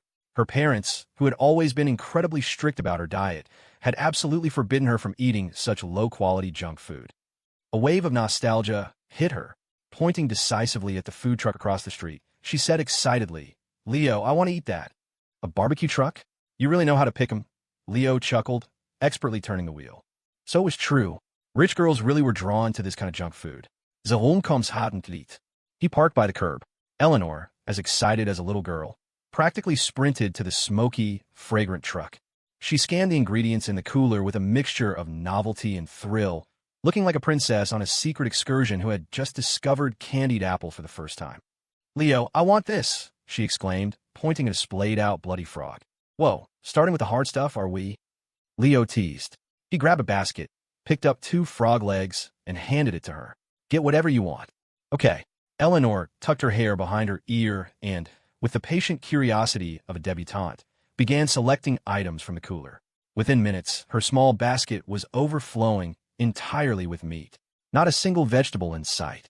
Anyone watching would have thought she was starved for protein back home. After they ordered, they sat down at a small table on the sidewalk. It was Eleanor's first time eating on the street, and she was practically vibrating with excitement, looking around at everything and occasionally bouncing her leg. Leo placed his car keys, phone, and a pack of Reds on the table. "You ordered so much. What are you going to do if you can't finish it all?" "We can get it to go," she retorted proudly. "Oh, so you know about doggy bags?" Leo was surprised. "I figured you rich girls just order a feast, take 2 bites, and leave." "Please, I'm rich, not stupid," Eleanor corrected him, a little indignantly. "Besides, not wasting food is everyone's responsibility. Haven't you heard of the importance of conservation?" "Impressive, impressive. I didn't know you knew about that stuff," Leo nodded, genuinely impressed. "Much better than those exchange students who think everything from overseas is better. I've never been one to worship foreign things." Since getting out of the car, Eleanor had been buzzing with an infectious energy, like a completely different person. She reached over and picked up the pack of cigarettes, turning it over and over in her hands. "I'm curious. Why do you guys smoke?" she asked. "Is it to look cool in front of other people?" "I smoke when I'm home alone, too," Leo said with a smile. "Am I trying to look cool for the ghosts?" "Good point." Eleanor nodded. She opened the pack, pulled one out, and sniffed it before placing it between her lips, playing with it like a new toy. "Don't be an idiot," Leo said, snatching the cigarette and lighter from her just as she was about to light it. He shuddered. If your old man found out I took you out and let you start smoking, he'd skin me alive. Eleanor nodded thoughtfully. Yes, you're right. My father would probably do something like that. Leo was speechless. Hey folks, just getting off work. The owner, pleased to see a couple in such a nice car, patronizing his stand and ordering a mountain of meat, came over to chat after getting their food on the grill. He warmly offered Leo a cigarette. What about me? Eleanor called out to the owner as he was turning to leave. I'm a customer, too. Don't I get one? Oh, of course, of course. The owner chuckled. It wasn't unusual for women to smoke these days. He quickly handed one to Eleanor.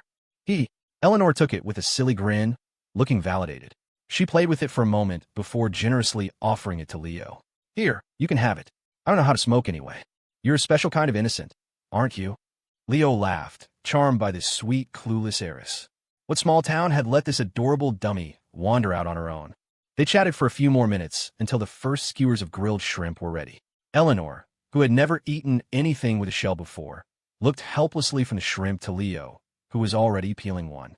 She put on a pair of disposable gloves and tried to mimic him, but after several failed attempts that mangled the shrimp meat and got her finger pricked by the shell, she gave up. You're hopeless, Leo teased mercilessly.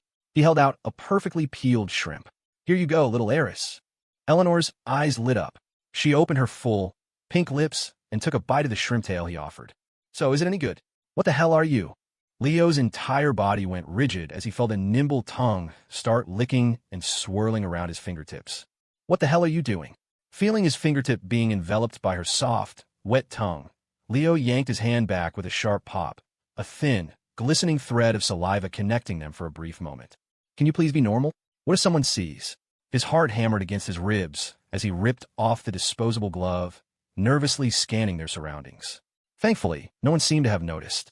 The only other customer nearby was a guy bouncing his leg while scrolling through TikTok, the sound blaring from his phone. All right, guys, watch this. This dude's name is Chad, and he's surrounded by like 100 noobs. Huh. Eleanor exhaled heavily, a look of ecstatic pleasure on her delicate face. Her eyes were glazed over with a hazy bliss. The only thing missing was her flashing a peace sign. It's strange, Leo, she said, her breathing noticeably heavier. While I bite my own finger, I don't feel anything like this. But biting yours, it feels special. I don't know, and I don't want to know. Can we please talk about something normal? Leo shook his head, playing dumb, though he desperately wanted to understand why she was doing this. I want to try again. Eleanor slid her stool closer to him, grabbing his wrist with one hand and placing his other hand on her thigh. I'll let you touch my leg. You said you like touching legs, right? Oh my God, I'm begging you. Leo was on the verge of tears, struggling silently. It was the first time he had ever been so utterly powerless with a woman. Can we just eat? You can't do this kind of thing out here. Then let's find somewhere private, she said bluntly, completely unabashed. The TikTok guy and the barbecue truck owner both shot them looks of pure, unadulterated shock. Just eat your shrimp, you perv. Is your brain full of nothing but filth? Leo's face was beet red. He quickly peeled another shrimp and stuffed it into her mouth. The rest of the meal was an exercise in pure anxiety for Leo. Having a girl next to him who was ready and willing to cross any and all boundaries at a moment's notice was, in its own way, a special kind of torture. After paying the bill, Eleanor insisted they check out the night market up the street. The market was near another university, and since it was the weekend, the street was packed with people and ringing with the calls of vendors. Eleanor was positively giddy, craning her neck to look at every single stall they passed. Leo, they must be so rich to have so many antiques for sale. Hey, my dad has a vase just like that one. Does that mean this is a fake? Whatever you do, don't touch it. It might be from last week, but if you break it, they'll tell you it's from the Ming Dynasty. EW. Leo, that's so gross. Is that guy cooking poop in his pot? Jesus, don't say that. It's just some kind of fermented noodles. Smells bad, tastes good. Sorry about that, man. She's just kidding. Leo, is this a brothel? I saw shops with names like this overseas. They have blue transactions inside. It's a fried chicken place called the Cluckin' Spot. It's just their name, though it is a little on the nose. Leo, I want to see this. A snake with a human head, and a girl in a bottle. Well, let's go. I've got to see what this is all about. The night market was long, and Eleanor stopped at nearly every stall. It took them over 2 hours to emerge from the other end, their hands full of bags. She had bought a pile of weird trinkets and gadgets. Anyone would have thought she was a wholesaler stocking up on inventory. The whole time, she was visibly ecstatic, her voice bubbling with a joy that was a world away from her usual cool demeanor. Leo. In the underground parking garage, Eleanor stopped. Her cool, almond-shaped eyes were shining with joy and determination, and a faint smile graced her delicate features. I had a really good time today. I want to kiss you. Glad you had fun. I'll take you out more often. Wait, what? Leo did a double take. You had fun, great. Why does that mean you get to kiss me? I don't know, she said firmly. I just want to. Leo started to argue, but then he thought about Eleanor's unique worldview and her already high affinity score. He decided to just be straight with her. Eleanor, I have to tell you something. He laid it all out, every last messy detail of his complicated life. Eleanor listened quietly. After analyzing the information for a moment, she gave her honest assessment. Leo, that's a little unethical. What you're doing isn't right. And what's your plan for the future? Are you going to have to emigrate? Yeah, well, now you know. I'm not exactly a great guy, Leo said with a self-deprecating laugh. So it's probably best if we don't get too close. We can be friends, hang out, but you shouldn't get too invested. It's better for both of us. Do you love them? Will you be responsible for those other girls? Eleanor asked, cutting straight to the heart of the matter. Of course, Leo answered without hesitation. There's one I didn't like at first. It was pure physical attraction. But after spending time with her, I realized how gentle and considerate she is, and I slowly started to fall for her. I guess you could call it growing into love. See? I'm a total scumbag. As long as you're responsible for them, you're not a scumbag, Eleanor concluded, but it's still a little unethical. You have to do it secretly because you know it can't be brought into the light, right? So no matter how you slice it, I'm still the bad guy, huh? Leo chuckled, not bothering to explain further. He was beginning to realize that while Eleanor seemed clueless, she was actually quite sharp. It was why he'd been willing to talk to her on that social app in the first place. Her personality was refreshingly direct. She could take a complex situation, strip away all the societal baggage, and give an answer based on her own understanding. She was like an AI with a soul, a saint in a confessional. No matter what he told her, she could offer a rational perspective. All right, let's go before your dad sends a search party for me, Leo said, picking up the bags and walking past the motionless Eleanor toward his BMW mate. Tap, tap, tap. Eleanor hurried after him, tilting her pale, slender neck up at him. You still haven't said if you agree. Go on, get out of here. No kisses for you, Leo said, scowling playfully. He opened the trunk and started loading in the trinkets Eleanor had bought, lecturing her patiently. You're a girl. You need to have some self-respect when you're out. I know I'm handsome, but you can't be this direct. He slammed the trunk shut and turned around, only to be met by Eleanor's cool, soft lips pressing against his. What the you? Leo was caught completely off guard. He put his hands on her shoulders, about to say something, but she spoke first. Leo, I feel like I'm always happy when I'm with you. You're not that handsome, but just hearing your voice is enough to make me feel content. The words were a confession, but her delivery was strangely calm, tinged only with a slight confusion, as if she were confronting an unknown emotion. I think I might be falling for you. What do you mean, not that handsome? Watch your mouth. Leo corrected her sternly, then sighed in resignation. I already told you, I have girlfriends. I'm a player. Why are you being so stubborn? It's okay. I don't mind. In fact, as she spoke, she let out a strange little laugh. The expression on her face wasn't one of lovelorn acceptance, but of crazed excitement. Wait a minute, Leo said, a dawning suspicion in his voice. Does the idea of me having girlfriends, of me being intimate with them, get you excited?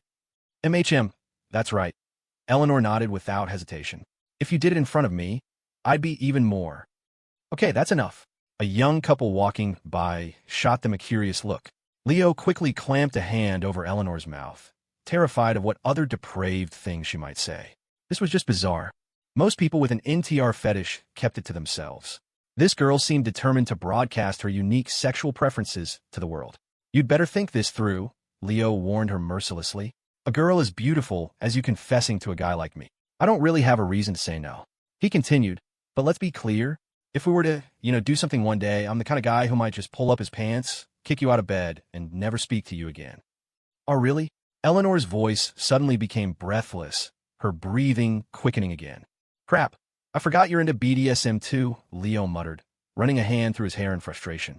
He was completely at a loss, rendered speechless by this impossible woman. All right, let's go, he said, gently pushing her away by the head and sliding into the driver's seat, his mind a chaotic mess. So do you agree? Eleanor asked eagerly from the passenger seat. Look, I'm never going to marry you, okay? Leo warned her seriously. Do you really want to spend your life with someone like me? Don't you want to get married and have kids?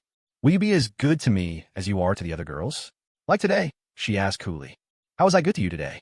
You did me a huge favor, and all I did was buy you some barbecue, Leo said, starting the car. If that counts as being good to you, then what's the big deal? Then that's enough, Eleanor said with a gentle smile. She looked out the window at the passing scenery, her voice a quiet murmur. Besides, what's so great about marriage? Is it just to give birth to and raise a social misfit like me, in their quest to mold their daughter into a one-in-a-million paragon of excellence? Eleanor's parents had meticulously curated her world, shielding her from anything they deemed unnecessary. If, in the past, Eleanor had gone to a night market with a boy she'd known for only a few days, her father would have thundered. Eleanor, where is your upbringing? Where is your feminine modesty? What have I taught you all these years? Eleanor had always been an obedient daughter, but that very obedience, under the weight of her parents' almost pathological educational methods, had gradually shaped her into the unique, unconventional person she was today. She liked it when people took things from her, enjoying the unique thrill of loss, because she had grown up having everything handed to her. She enjoyed the pain of physical injury, because the bodyguards her parents hired would never let her get hurt. It was a classic case of overkill. Her parents had wanted her to become the person they imagined, but their suffocating love had turned her into a stranger in a strange world. Eleanor knew her worldview was wildly different from a normal person's. She was the kind of person who could get lost if you left her on a street corner unattended. Perhaps it was a blessing in disguise. Since her mental health had declined, her parents no longer dared to control her as they once had, which paradoxically had given her more freedom. So, Eleanor loved her life right now, being able to follow Leo and experience new things she had never dared to dream of before. As for marriage and children, she neither wanted nor dared to hope for them. She was afraid that, with her skewed understanding of the world, she would only raise another misfit. Leo glanced at Eleanor's slender, lonely-looking back from the corner of his eye. He was about to say something comforting when the system prompt appeared. 1. Sternly lecture her. Your parents' methods may have been wrong, but they were thinking of your future. You can't blame them for everything. Just focus on enjoying the life ahead of you. 3. Slap her, activate her kink, and give a harsh command. Stop your whining.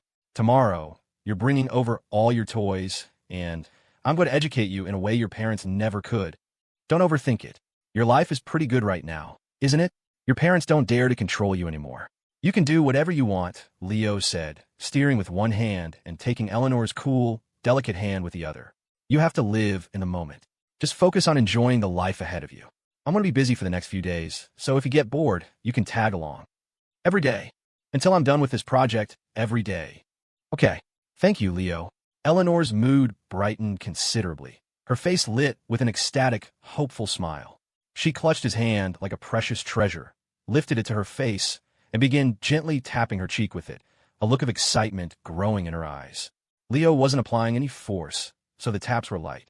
Seeing this, Eleanor looked at him with an insatiable expression. Leo, could you maybe find a place to pull over and slap me? Leo, can you please act normal? I'm driving here, Leo said, snatching his hand back, his face burning. For a split second, he had actually considered fulfilling her request. No wonder people on the internet said there's a little devil inside everyone, ready to embrace some new, twisted hobby at any moment. It wasn't just talk. Here was a stunningly beautiful girl, begging you to punish her. What man could possibly refuse that? Even Leo, a self-proclaimed champion of pure love with perfectly normal tastes, had felt his resolve waver. So, do you want to hang out tomorrow morning? Leo asked, hastily changing the subject. I have to go to an agency to pick out some actors. Want to come? Miss Eleanor agreed, her eyes still fixed on his hand on the steering wheel, a look of longing in them. Ugh, Leo sighed deeply. He had a feeling he'd gotten himself involved with someone even more extreme than Lily Reed. After dropping Eleanor off at the designated spot for her security team, Leo drove home alone. He had just gotten out of the shower and was about to go to bed when a text from her came in. Island Snow, Leo, I'm curious. Where are we now? 1. Answer honestly. More than friends, less than lovers. 2. Be evasive. I don't know. We've only known each other for a few days. We're probably just friends, right? What do you think? 3. Verbally abuse her. You submissive little slut. You have the common sense of a kindergartner. Can't you sleep without begging for attention? You just love it when I degrade you, don't you? System, you've got to be kidding me, Leo muttered wearily. He knew, however, that if he actually sent that third option, this girl with her unique taste would definitely have her affinity go up. Hiss. Should I try it? I mean, she's into this stuff. After a moment's thought, Leo reluctantly typed out the response from option 3 and hit send. It was just catering to her preferences, nothing weird about that. Ding. Eleanor Hayes' affinity toward host has increased by 3. Current affinity, 43. Please continue your efforts. Holy crap, it actually worked. Leo slapped his forehead, a mortified grin on his face. It seemed special tactics only worked on special girls. Just then, his phone buzzed with a voice call from her. Leo froze. Had she actually gotten angry? The words were pretty harsh, after all. But then what was with the affinity boost? He answered the call.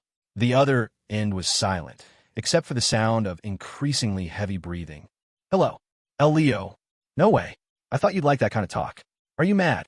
Leo asked tentatively, sensing a repressed quality in her voice. And no. Then why'd you call? I wanted to hear you say it to me. What are you doing? Hearing sounds that were definitely not safe for work coming through the phone. Leo's face turned crimson, and he immediately hung up. He had to admit, he was completely out of his league here. This girl was on another level. Offline mode. Your health is already so poor. Could you please show some restraint? Are you still coming with me to the agency tomorrow or not? Sweating emoji. Leo sent a casually concerned text, then tossed and turned in bed, unable to sleep. A few moments later, a reply came. Island snow. Thank you. I'm better now. Offline mode. The next few days were a blur. Leo was so busy he practically lived at the studio space he rented in LA, hiring actors, securing locations, buying equipment. All of these tedious tasks would have had him running around like a headless chicken if it weren't for Eleanor and her god-tier connections. Chloe and Lily were both cramming for their midterms. For freshmen, these exams were crucial for everything from getting into grad school to landing a good job. Even Chloe, who usually chatted with him for hours after class, now only managed a few rushed minutes at night before reluctantly hitting the books. His landlady, Isabel, wasn't as busy, but knowing that Leo was focused on his new business, she didn't bother him much, only occasionally messaging to say she was there if he needed anything. As a result, Leo spent most of his time with the little heiress, Eleanor. Have you even sent a single message home lately? Are you trying to work yourself to death? In the underground parking garage of the talent agency, Leo was on a video call with his mom, Sharon. He had his own camera off, so she couldn't see the absolutely ridiculous situation unfolding on his end. Mom, I told you I'm shooting a video series. I can't get away. Well, how are things with that Chloe girl? Are you two still together? Yeah, we're still together. Ouch, what are you biting me for? What did you say? What are you up to over there? I'm driving. Do you need anything else? If not, I'm hanging up. I'm busy today. I wanted to ask, with the holidays coming up, are you planning on bringing Chloe home to meet your grandparents? They're all dying to meet her. We'll see. Gotta go. Leo hung up distractedly and looked at Eleanor with a helpless expression. He could feel the warmth and softness of her mouth around his finger, the occasional scrape of her teeth. Is this fun for you? Isn't it gross? MHM, she mumbled, her voice muffled. I give up. Leo pulled his finger out of her mouth with a soft pop. Could you please have some self-control, young lady? He had been trying to resist this sort of thing, but Eleanor's relentless persistence over the past few days, coupled with her taking advantage of his distraction while he was on the phone with his mother, had worn him down. His own resolve was slowly changing, being molded by her into something new. He started the car, a mixture of shame and irritation bubbling up inside him. Damn it, he cursed. I'm telling you right now, if I turn into a freak like you, it's all your damn fault. His attitude over the past few days had pleased Eleanor immensely, on top of the already high affinity she felt for him. She took his hand, a blissful, dazed smile on her face. A trace of saliva still at the corner of her lips. Don't worry, she said. I'll take responsibility for you. Haha, Leo, I passed. On a Friday afternoon, as Leo was driving home, an ecstatic video call came in from Chloe. My midterms. I got a B+ average.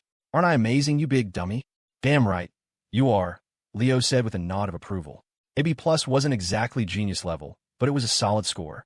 And when your girlfriend calls you this excited to share news, you praise her. That score was the result of her hard work. See? Hard work pays off. All that studying wasn't for nothing, Chloe said, gloating for a few more seconds before her tone turned hopeful. So how are you, dummy? Have you started shooting your series yet? Almost. Everything's ready to go, Leo told her. I'm just waiting for a couple of the actors to finish their current gigs, then we can start. Chloe's big eyes sparkled. So you're not busy tomorrow, right? It's Saturday. Come hang out with me. No problem. I'll come pick you up around noon. Yay. Okay, I'll let you drive. We can talk more when you get home. I'm gonna go ask my dad for a reward. Ha! They chatted for a few more moments before Chloe happily hung up. Was that the business major or the pre-med one?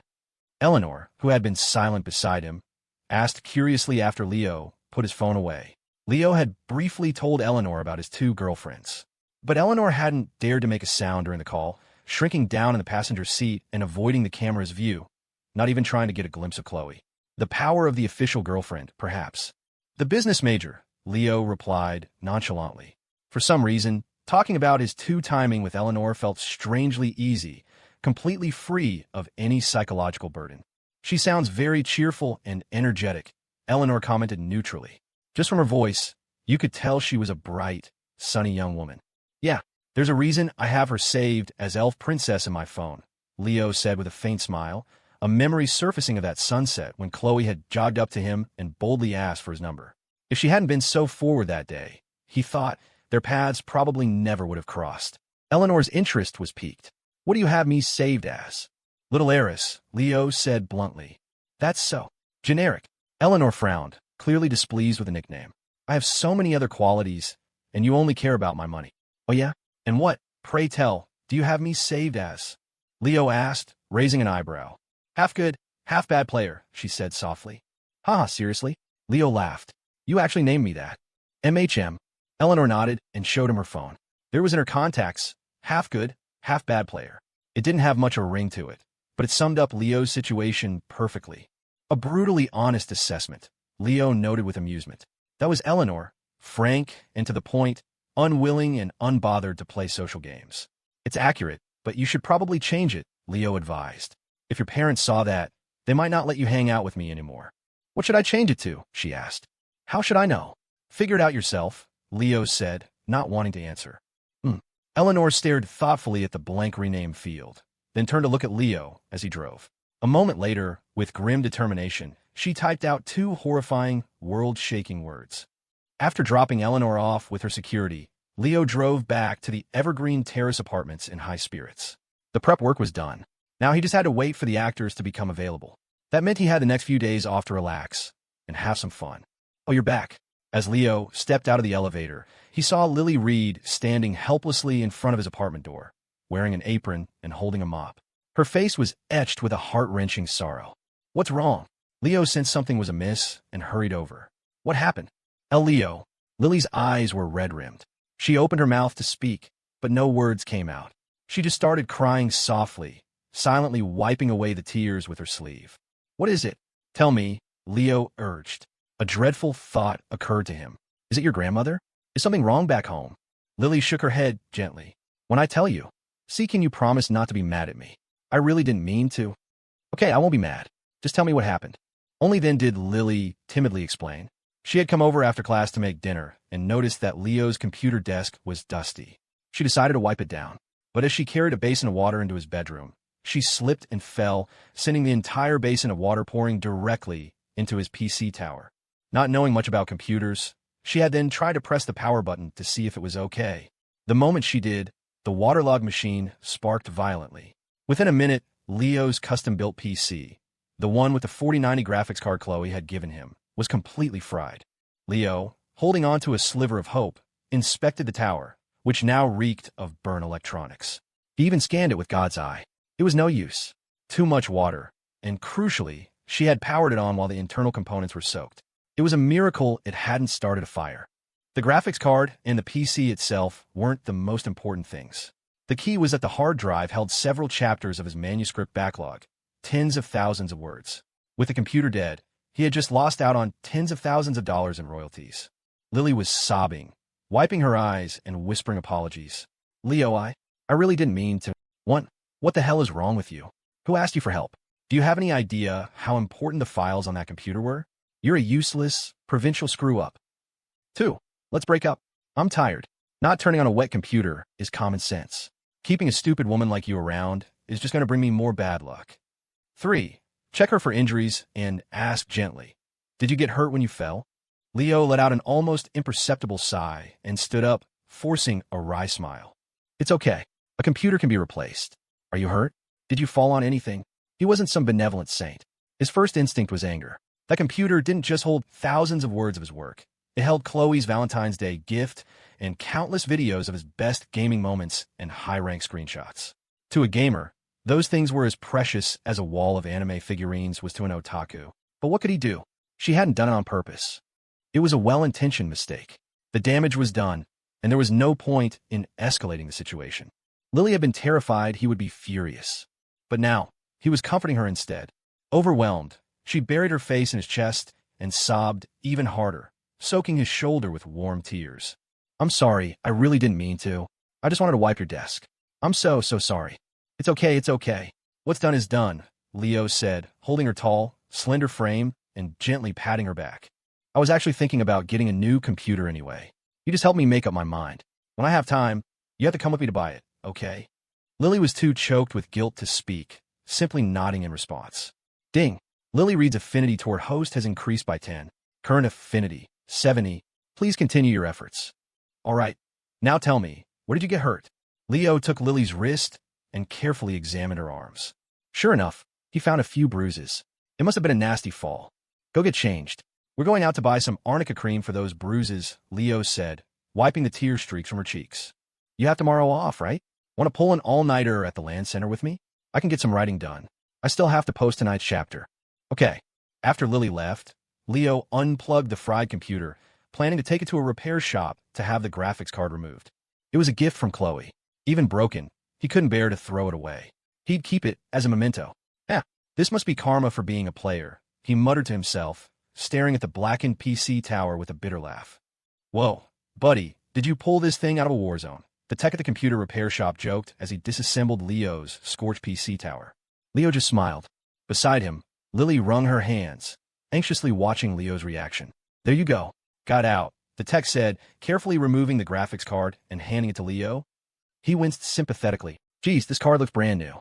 I hate to see this. Such a waste. Why are you keeping it, though? It's 100% fried.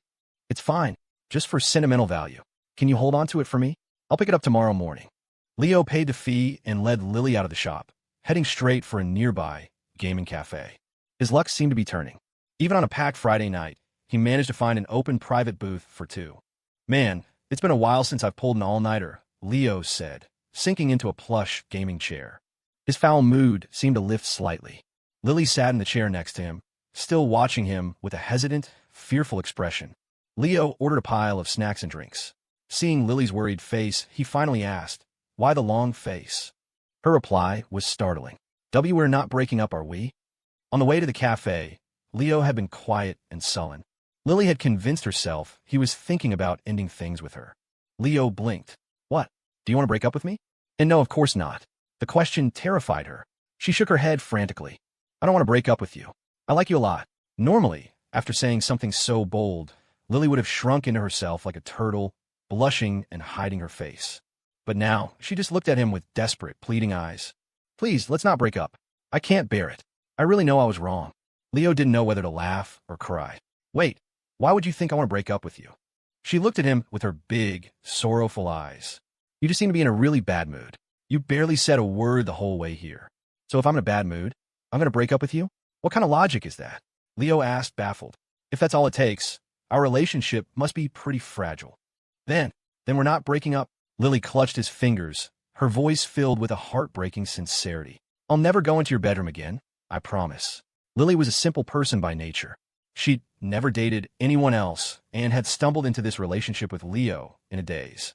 Most of the time, she could only guess at his thoughts through the lens of her own sensitivity and low self-esteem. And with her insecurity, she almost always assumed the worst. "You dummy. You could tell I was in a bad mood. You have to give me some time to process things, right?" Leo took her slightly cold hand and comforted her patiently. "Your boyfriend is human, you know. I can't just flip a switch and be happy." The day's events had hit him hard. It was only natural his mood was affected, and since he couldn't take it out on anyone, he just had to let it pass. "I'm sorry," she whispered, still feeling guilty, as if it were all her fault. Since talking wasn't working, Leo leaned over and pressed a firm, deep kiss to her full, rosy lips. He pulled back with a grin. "It's okay." Lily pressed her lips together, a mixture of relief and overwhelmed emotion in her eyes. They were filled with the image of this boy who, in her mind, was always thinking of her. "You know," Leo said playfully, "I just realized when I kissed you that there's a camera in this booth." The cafe owner probably saw that whole thing. In a sudden burst of boldness, Lily leaned in and kissed him back, her breathing a little ragged. As long as I'm with you, I don't care. Funny. Me neither, Leo said, caressing her cheek and kissing her again, more deeply this time, his hand starting to wander. The misunderstanding resolved. A sudden heat flared between them. Excuse me. Here are your snacks. And drinks. Just then, the door to the booth slid open.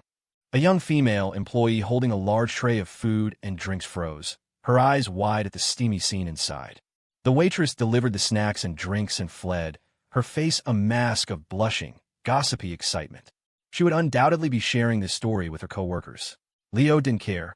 It wasn't like he was a regular here. A couple making out was hardly a crime. The girl was young. She wouldn't blow a simple, awkward encounter out of proportion. See?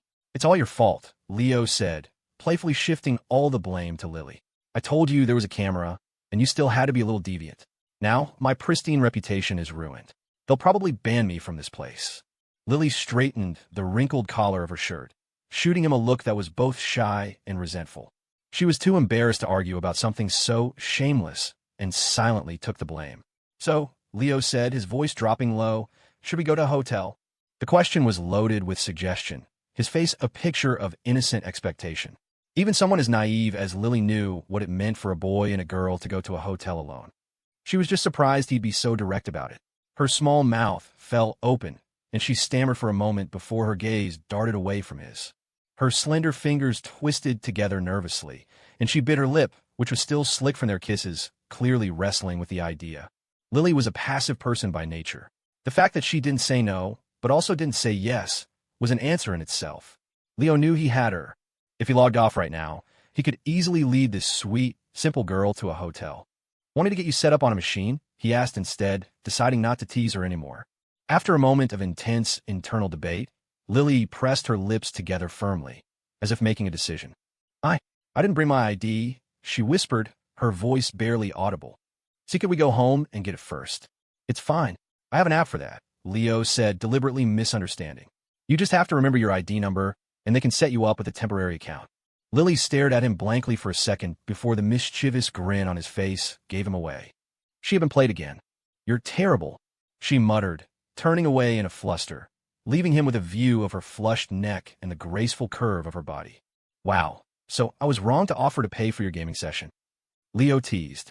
When I treat my other friends to an all-nighter, they practically bow down to me. He had been fantasizing about Lily for a long time. The main reason he'd started dating her, to put it nicely, it was love at first sight. To put it bluntly, it was lust at first sight. But right now wasn't the time. Not until his quadrangular relationship was completely stable. Then he would have plenty of time to explore the boundless wickedness Lily seemed to carry within her. Yeah, definitely wicked, he thought, giving her another deep look and subconsciously rubbing his fingers together, the memory of her softness still lingering. For the next few hours, Leo focused on writing. Lily put on headphones and sat quietly beside him like a good little girl, her hands folded in her lap, watching a movie. Every so often, her eyes would drift over to him, eventually becoming captivated by the words appearing on his screen. She paused her movie. You're a really good writer, she said softly. It wasn't just empty praise. Language arts had always been her strong suit, and just by reading a few paragraphs of his work, she could feel the power and immersion of his prose. What amazed her even more was the speed at which he typed. His hands flew across the keyboard, his fingertips a blur. Take notes, kiddo, Leo said with a smug hum, then opened his mouth in an odd gesture. Lily, understanding immediately, placed a potato chip on his tongue.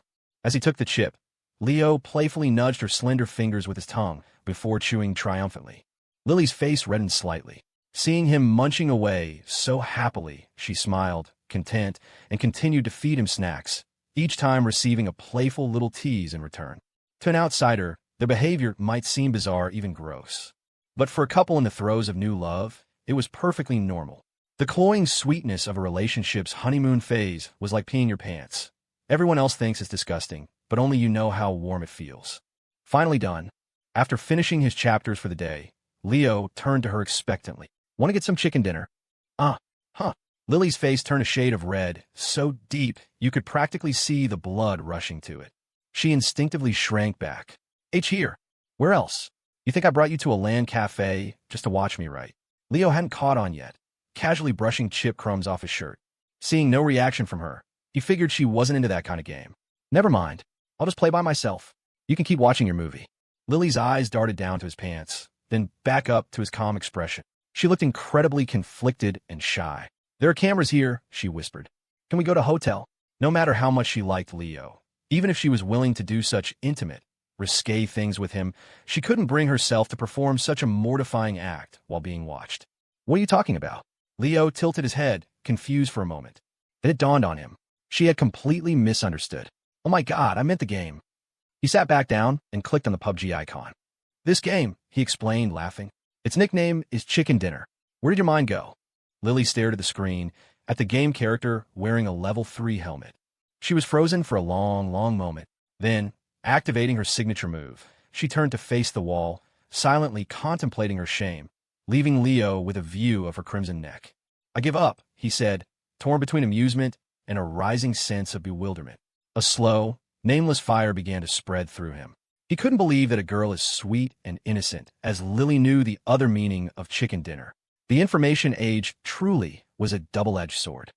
It had created a legion of online trolls, but it had also armed kind-hearted girls with a surprising amount of technical knowledge.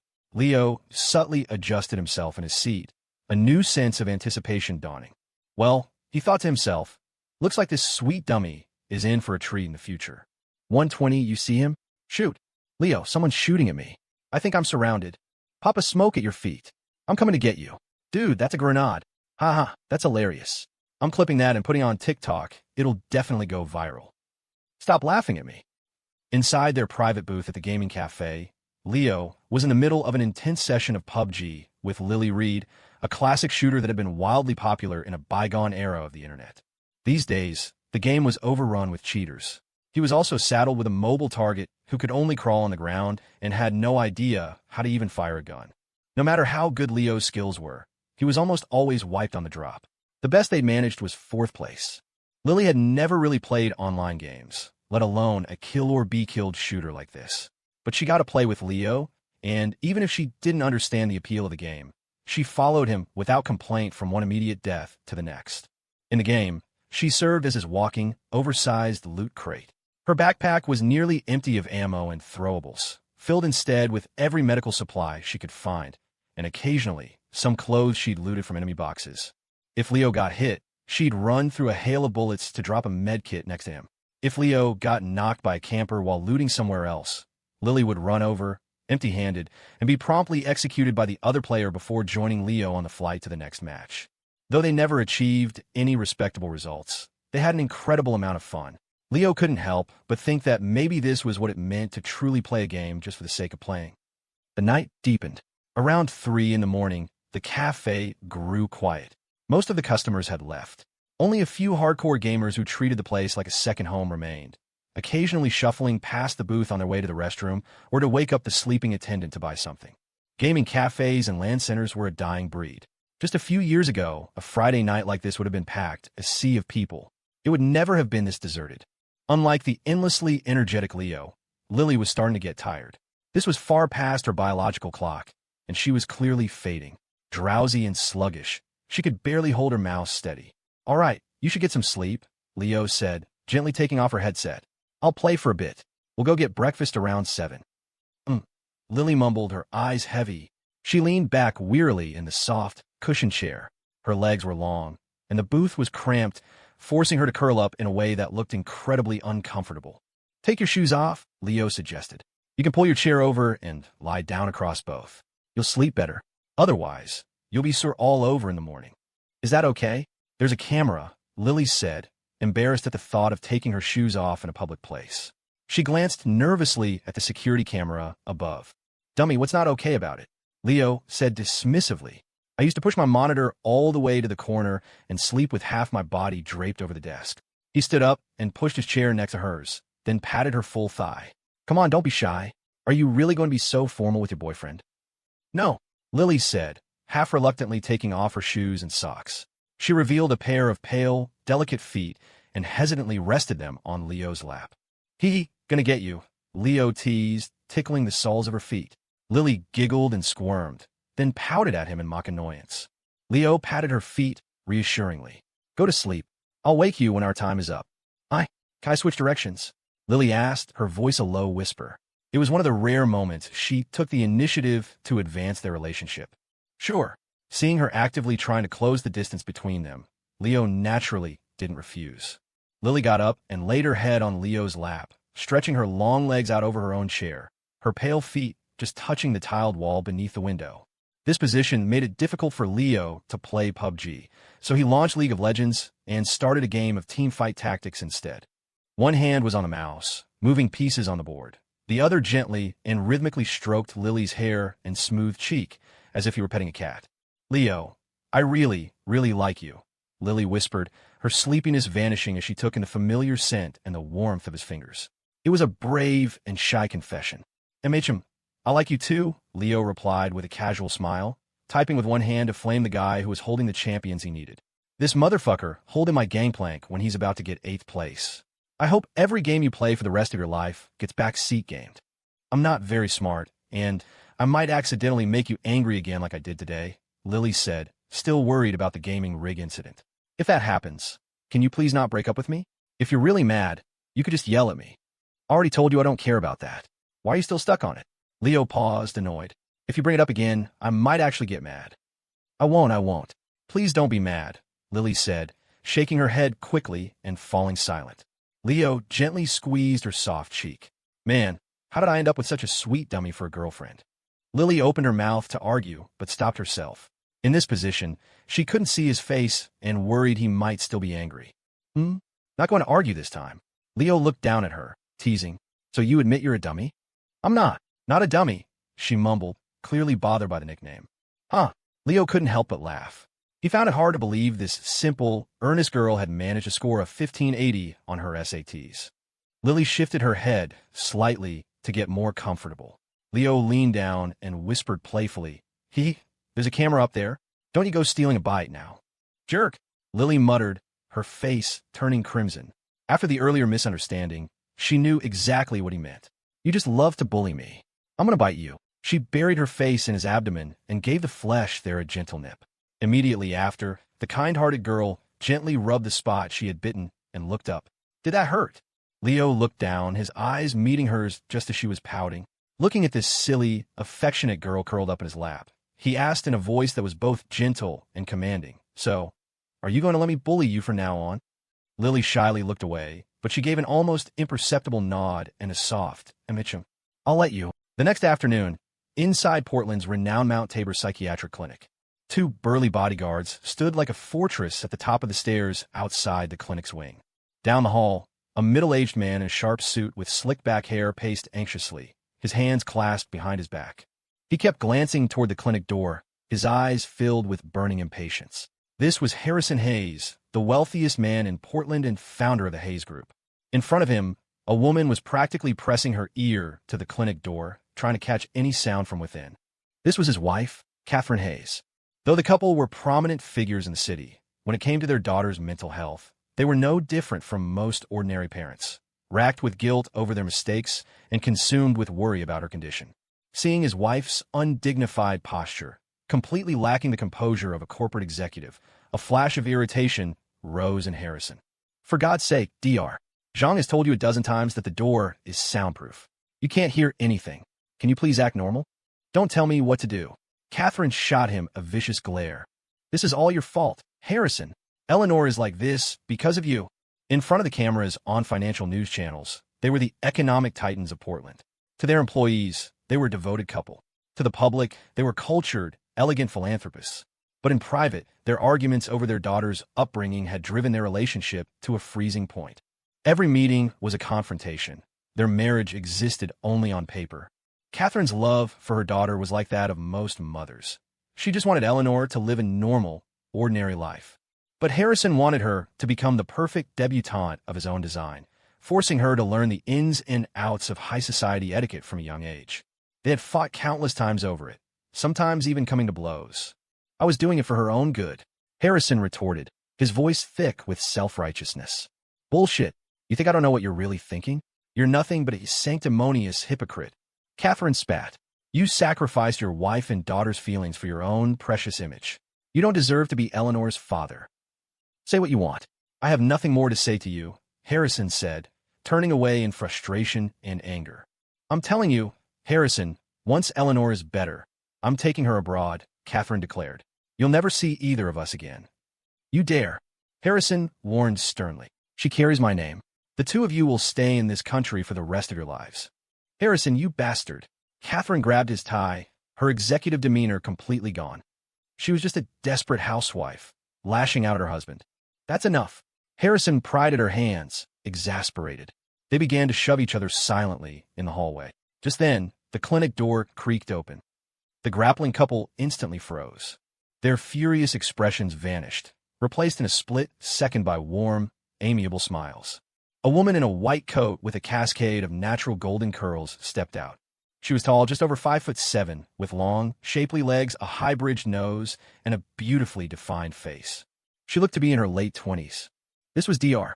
Nicole Zhang, the new head of the Mount Tabor Clinic, who had recently returned from abroad with Eleanor. A Chinese-American, Dr. Zhang was a genius in the field of psychology, having treated numerous patients with severe mental illnesses overseas. Catherine had hired her for an astronomical sum to be Eleanor's one-on-one therapist. Initially, Dr. Zhang had been hesitant to take on a private client, but Eleanor's case was severe. Without treatment, it would only worsen, potentially leading to suicidal ideation. Plus, the Hayes family's offer was beyond generous. They had purchased the entire prestigious clinic and gifted it to her as part of her fee.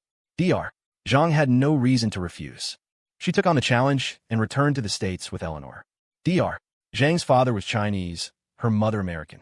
As a mixed-race woman, she had inherited a striking combination of features, natural blonde curls and the tall, voluptuous figure common among Western women. Her piercing blue eyes swept over the two powerful figures at the door, a fleeting, playful smile gracing her lips. She had clearly seen them on the verge of strangling each other just a moment ago. Leave it to business magnates to master the art of the quick change. Dr. Zhang, how is Eleanor doing? She must be much better, right? Catherine asked first, smoothing her disheveled hair. I've noticed that when she goes out with that boy, Leo, she always comes back smiling. Her psychological issues can't be that serious anymore, can they? She's not heading towards clinical depression again, is she? Yes, her condition has improved significantly. Why don't you both come in, Dr. Zhang said with a smile, ushering the couple into her office. Inside was a large sandplay tray filled with various figurines and miniature buildings. This was a therapeutic technique unique to psychologists. By having patients create scenes in the sand, they could indirectly express their internal emotions and psychological state. The therapist could then analyze the scene to identify hidden issues and diagnose the root of their mental distress. Eleanor herself was by the window, chatting and laughing on the phone. The three adults exchanged a knowing glance. It was obvious who was on the other end of the line, Leo Shepard. The day Leo met Eleanor, Harrison had his team run a full background check on him. It was no exaggeration to say that, short of hiring a private investigator to map out his entire social circle, Harrison had dug up everything there was to know about Leo's address, family, and personal history. Seeing her parents enter, Eleanor quickly ended the call. There were many things about her and Leo that her parents and therapist could not know. Dad, Mom, if there's nothing else, I'll head out now. Eleanor's mood was optimistic and bright, filled with a vibrant hope for the future. The girl who used to say less than 10 words a month to her parents had become talkative, a stark contrast to the gloomy, despondent person who had first returned home. Well, the couple looked uncertainly at Dr. Zhang. Of course, Eleanor, Dr. Zhang replied with a smile. Go and enjoy your life. Come back and visit whenever you have time. Okay, I will. Eleanor smiled sweetly. She hadn't even reached the door before she had her phone out again, eagerly dialing Leo's number. Hey, Leo. Yeah, that was my parents. I'm at the clinic. Uh-huh. I have a doctor's note. I can show it to you sometime. Her voice faded down the hall. Catherine turned her attention to the sandplay tray, her expression hopeful. Dr. Zhang, Eleanor's almost completely better, isn't she? Catherine remembered the first session, when Eleanor's sand tray had depicted a single, expressionless figurine facing a plastic ocean, with a sprawling, desolate plastic city at its back. At the time, Dr. Zhang had analyzed that Eleanor might be suicidal, which had terrified the couple. Now, the scene was much less bleak. There were trees and houses, and 3 smiling figurines holding hands, strolling along the beach. It suggested that Eleanor's inner world had become much richer. Otherwise, why would she create a scene of a family of 3 enjoying a day at the sea? Catherine didn't fully understand sand play therapy. She only knew it reflected her daughter's inner state. What she didn't know was that the 3 figures by the sea were not her family. And behind a plastic palm tree, another female figurine stood, smiling as she secretly watched the trio. This was the true reflection of Eleanor's psyche, or rather, the future she most desired. Yes, she's much better, Dar, Zhang said with a nod, her eyes glancing at the hidden figurine. The most important thing right now is to avoid putting any more psychological pressure on her. You absolutely cannot go back to strictly controlling her freedom. Dr. Zhang's expression turned serious. Mr. and Mrs. Hayes, I'm not trying to be alarmist. Eleanor appears to be moving in a positive direction, but extremes can breed their opposites. You understand the concept of hitting rock bottom and bouncing back. Right now, a string has appeared in Eleanor's heart, one that is slowly helping her embrace a new life. If that string were to snap without her realizing it, her condition could become even more extreme and uncontrollable than before. Harrison, who had been listening intently, analyzed her words for a moment before speaking. This string you're talking about, it's that boy Leo Shepard, isn't it? Yes. For now, let's not analyze the boy's motives for getting close to Eleanor, Dar. Zhang explained methodically. We only need to know that being with him genuinely brings her happiness and hope. Those are the emotions she needs most right now. But you're a professional psychologist. Isn't talking to patients your specialty? Catherine asked, surprised. Can't even you compete with some fiction writer? Mrs. Hayes, you have to understand that I am a doctor. When I interact with Eleanor, she can never completely open up to me. She will always be conscious of my role, Dar. Zhang explained, then added with a half-joking smile, of course it's also possible this Leo kid is just exceptionally good at talking. You said he's a writer, didn't you? People like that often have a surprising talent for language. What if Eleanor falls in love with this person? Harrison asked, his voice steady but betraying a suppressed anger. His family had been in business for 3 generations, and he was a man obsessed with appearances. He would never permit his daughter to date a low-class web fiction author. Furthermore, when Leo had first met Eleanor, he'd had the gall to ask Harrison for help finding actors for his movie, leaving a terrible first impression. Catherine started to object, but then she thought about how her daughter had been saying Leo's name constantly. She, too, felt their relationship was something more. It's not what if. If my analysis is correct, she's already in love with him. I'm sure you've both noticed in her behavior, Dar. Zhang said seriously. Unless you can find someone else who can get Eleanor to open up, my professional advice is to wait until her illness is fully treated before you decide what to do about this boy. Then once she's well, we can just give the kid a sum of money and be done with it, Harrison said nonchalantly.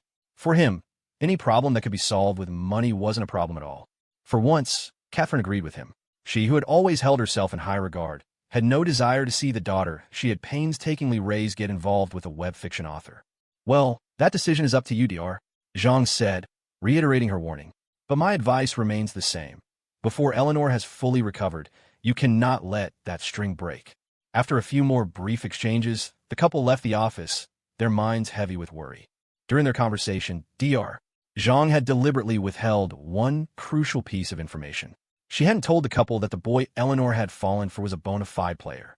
When Eleanor had arranged the figurines, Dr. Zhang had specifically asked her about their relationship. Lost in her fantasy of a desired future, Eleanor had blurted out, "Those 2 are his girlfriends." Although Eleanor had tried desperately to backtrack, Dr. Zhang saw the truth in her panicked expression. This Leo Shepard was a player.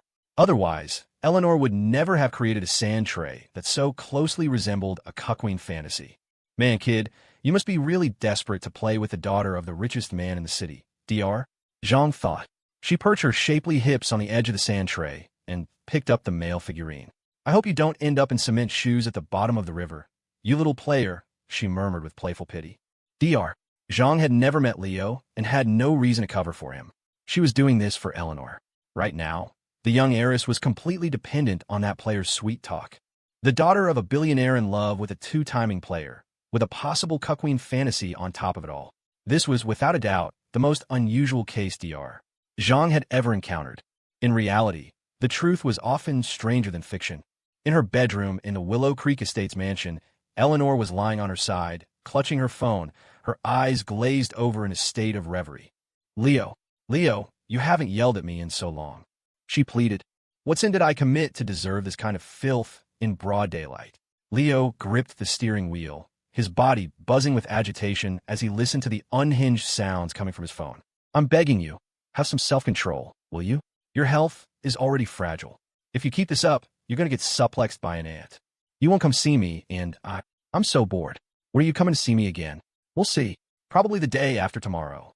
The actresses he'd signed were about to wrap up their shoots on other sets. The script and lines were ready. As soon as they were available, he was going to be busy. Okay. Good. Good what? I'm good. Oh my God. I'm hanging up. Don't call me. Heart pounding and face flushed, Leo ended the call and quickly muted his message notifications. He drove to the Lunar Phase Gaming Cafe near PSU and had to sit in the underground parking garage for a long time before he finally cooled down. Just then, Chloe Miller sent him their location, along with a 10-second selfie video. In it, Maya Pierce was grinding her teeth while playing a game, her fingers flying across the keyboard as she argued with her teammates. His girlfriend's best friend was dressed as sensually as ever. She wore an unbuttoned plaid long-sleeve shirt over a tank top printed with random English phrases. The outfit revealed a large expanse of pale skin and accentuated her prominent curves. On the bottom, she had on a pair of ripped, frayed denim shorts that, while a bit punk, showed off her long legs perfectly. The video ended with a shot of Chloe's own beautiful face, unable to hold back a smile as she whispered with glee, "Haha, Leo, hurry up and save the day. Someone's tilting off the face of the earth." Maya hadn't gone home today. Bored in her empty dorm room, she'd insisted on hanging out with Chloe. If it had been anyone else, Chloe would have never let them intrude on her one-on-one time with Leo. What girl wanted a third wheel around on a romantic date? But this was her best friend, the girl she'd grown up with. Before Chloe started dating Leo, she and Maya were as close as sisters, practically inseparable. Of course, she was willing to bring Maya along. Still, before they left, Chloe had made one condition. After dinner, Maya had to go her own way. There were some things a best friend could absolutely not be involved in. It was a matter of principle. Maya had readily agreed, teasing Chloe for being whipped. The campus Wi-Fi was down for maintenance today, so while waiting for Leo, Maya had suggested they hang out at the cafe. Lunar Phase was close to campus, and half its clientele were PSU students. Leo himself had been a regular during his school days, pulling all-nighters here with his roommates every Friday and Saturday. Today was Saturday, and the place was packed. Students who couldn't get a station were either scrolling on their phones in the lounge area or standing behind their friends, acting as armchair generals and barking out orders. Leo found the booth number Chloe had sent. From a distance, he could see Maya fuming at her screen and Chloe casually leaning back in her chair, scrolling through TikTok. He came up behind them and pinched Chloe's soft cheek. "I'm impressed you guys even got a spot." "Lucky." "Hee, you know it. It's a good day for Aries," Chloe said, grinning as she shut off her phone. She looked up from the chair, her delicate face beaming at the boy she'd been missing for days. The gaming chairs were large, and Chloe's frame was petite. "Is that so?" Leo scooped her up and settled her onto his lap, completely ignoring the other customers. He leaned in and stole a kiss from her sweet cherry lips. "Then I'd better absorb some of that good luck," he said, feigning seriousness. "Hey, you're so annoying." Chloe rolled her eyes playfully, but her face was alight with joy as she sat cross-legged on his lap and snuggled closer. "Leo, have you missed me at all?" Chloe had been swamped with studying for her midterms, her textbooks practically glued to her hands. She hadn't even dared to chat with Leo at night, worried she'd get distracted. Now that her exams were over and the boy she adored was right in front of her, all the longing she had suppressed came rushing out. Chloe had always been the type to do as she pleased, never caring what others thought. Just like on Valentine's Day, when she'd been bold enough to kiss him passionately right outside her apartment building. 1. Flirtatious question. So what's my reward if I did? 2. Dismissive. I told you I've been busy trying to start my own business shooting videos.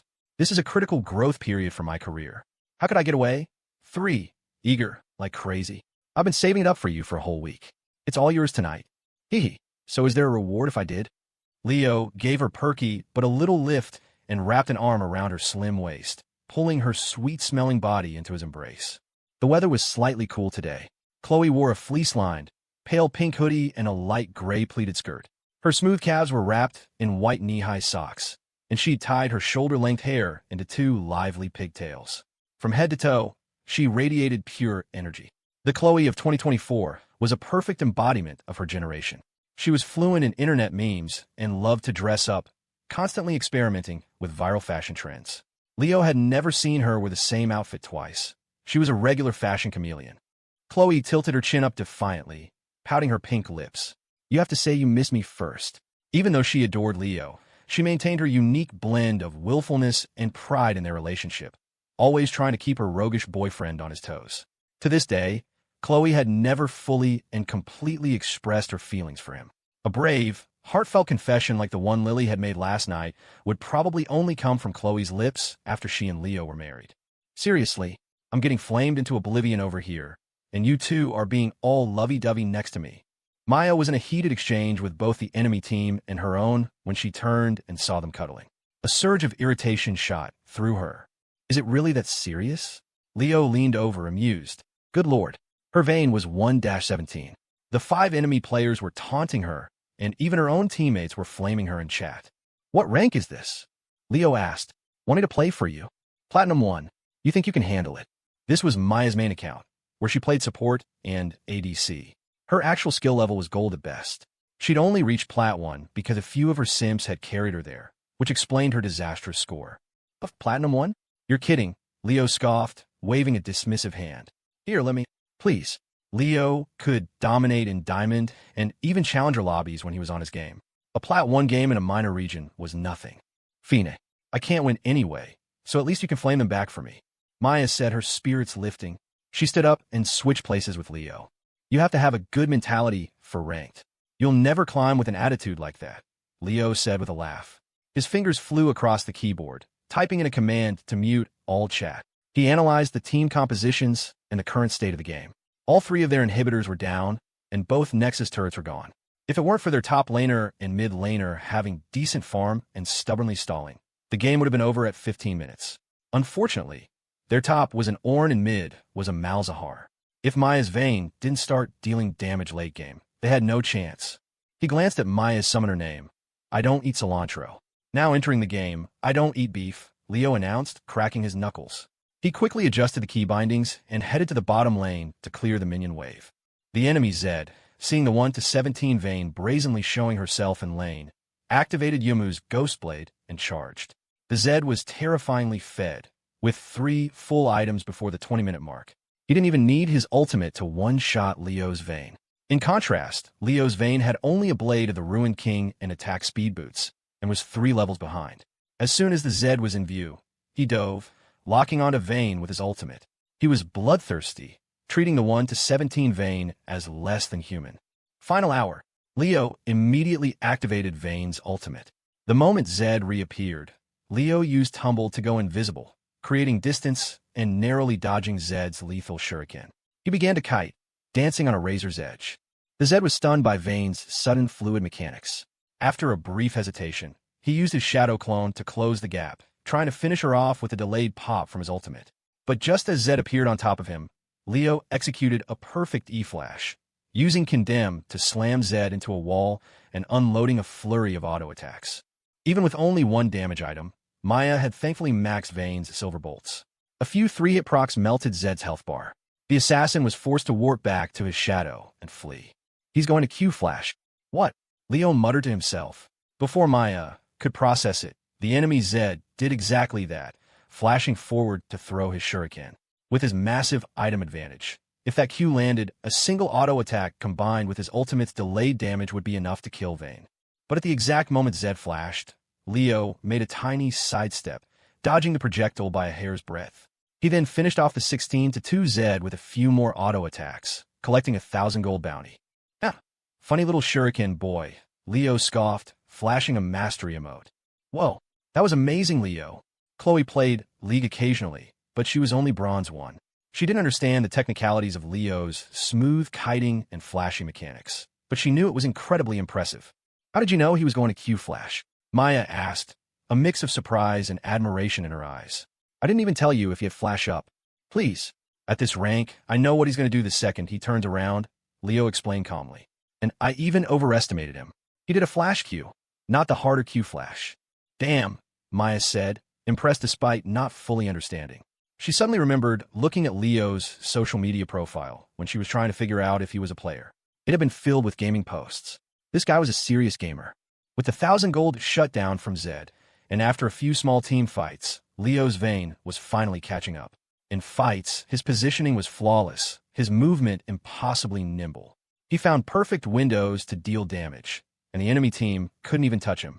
After a few more skirmishes, Leo had racked up several high-value kills. His damage output underwent a qualitative change.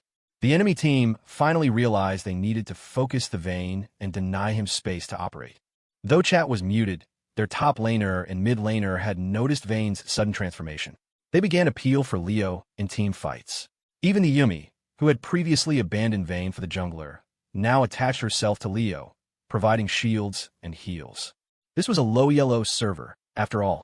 The enemy's mechanics were average at best, and Leo had already closed the item gap. His team started winning fight after fight, securing objectives across the map. It got to the point where they didn't even need their Ornn to engage. Leo's Vayne, with Yumi attached, could dive straight into the enemy base, chasing all 5 of them down. Chloe and Maya watched, mesmerized by Leo's dazzling display of skill. Maya even took out her phone to record, completely won over by his gameplay. This guy was good enough to be a streamer. After one final team fight, a solo performance of what looked like script-level dodging, Leo led his 4 teammates to an incredible comeback victory. In the post-game lobby, the teammates who had been flaming Maya were now spamming GG, WP, completely in awe of Leo's performance. All 4 of them honored him. The enemy team, on the other hand, accused him of scripting and threatened to report him. Leo typed "get good" in all chat, then turned to a slightly stunned Maya, raising an eyebrow, smugly. "So, am I good or what?" "Damn, you're good," Maya admitted, a look of genuine interest on her face. "Not bad, Leo. I didn't know you had that in you." Ding. Maya Pierce's affinity for the host is increased by 3 points. Current affinity, 10. Please continue your efforts. "It's all right. Just haven't played in a while, so my skills have gotten a bit rusty," Leo said with a flex, cracking his knuckles and shaking his head in mock regret. "Back in the day, I used to dominate in Challenger. Now I'm sweating in a plat game on a minor server." All right, that's enough. Don't get a big head," Maya said with a laugh, then shot a playful glare at Chloe. "Aren't you going to control your boyfriend? He's showing off to your best friend." "I can't control him," Chloe said, sticking out her tongue playfully. "I'm the one who has to tiptoe around him." Maya had been an online influencer for years. She had excellent social skills and was quick-witted. As long as you weren't a complete idiot, a conversation with her would never fall flat. She knew how to make people feel comfortable. Chloe's parents were both business owners, and she'd been raised around sophisticated social interactions. Her emotional intelligence was equally high. Under her mother Carla's influence, she knew how to make her man look good in front of others and would never let him be embarrassed. As a result, the atmosphere between the 3 of them was perfectly harmonious. There was none of the stereotypical drama where the best friend tries to break up the couple. "Leo, it's still early. How about you play a couple more for me?" Maya asked hopefully. "I'm only 40 points away from Diamond. It's up to you guys. What do you think? Want to go walk around now?" Leo deferred the decision to Chloe, a gesture that acknowledged her status as his girlfriend. If he had immediately agreed to Maya's request, it would have seemed like he was disregarding Chloe's feelings. It wasn't a big deal, but with a more sensitive girlfriend, such a small thing could lead to her imagining all sorts of things between her boyfriend and her best friend. As expected, Chloe smiled happily. "Go ahead and play. Help her out for a bit. We can go out this afternoon." "Hee, you're the best. My bestie for life," Maya chirped, then asked, "I'm on the front desk to buy some snacks and 3 boba teas. What do you guys want?" Maya was clearly a regular here. She knew that with the weekend rush, the staff would be swamped. Ordering from the computer would take forever. It was much faster to go to the counter and pay directly. "Just coffee for me," Leo said. Chloe scanned the cafe's online menu. "I'll have the passion fruit green tea with boba. With or without ice?" Maya asked with a suggestive grin, a knowing look on her face. Chloe's face reddened as she raised a threatening fist. Hee, Maya giggled, her mission accomplished, and headed toward the front desk. "So annoying," Chloe muttered, her cheeks burning. She turned back around, only to meet Leo's intensely expectant gaze. "So, does your boba come with ice?" "Definitely not," Chloe snapped, baring her slightly sharp canine teeth. She pushed his face away, giving him a look that was both shy and exasperated. "You two are 2 peas in a pod. You should just date Maya. I think you'd be a great match." "Haha, my bad, Leo said, laughing as he tried to console his adorably stubborn girlfriend. A few minutes later, an attendant finally brought over their drinks and a large platter of assorted snacks.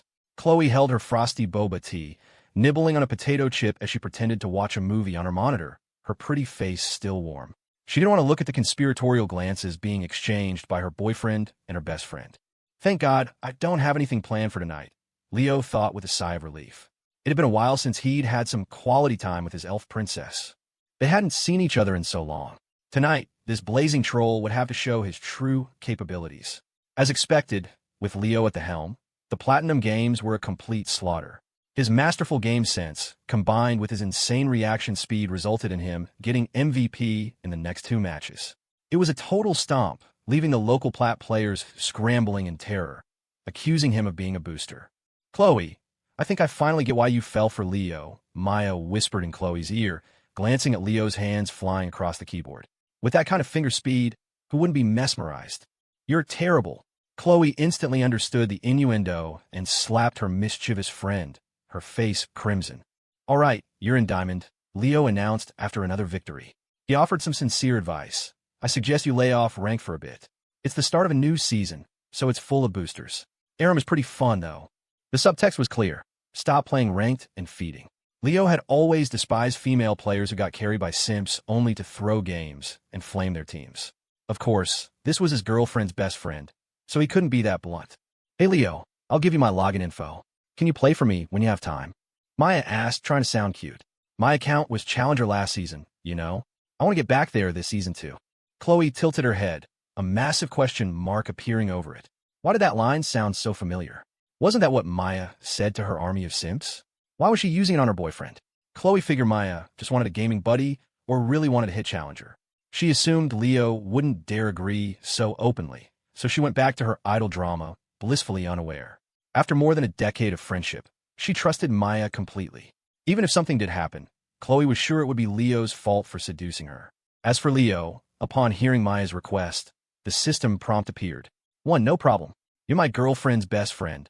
Helping you climb is normal. Send me the login info. 2. Whoa, my girlfriend is right here. Can we talk about this privately? 3. Why would you need a password? I'm the challenger you're looking for. Let's get a hotel tonight, and you can climb as high as you want.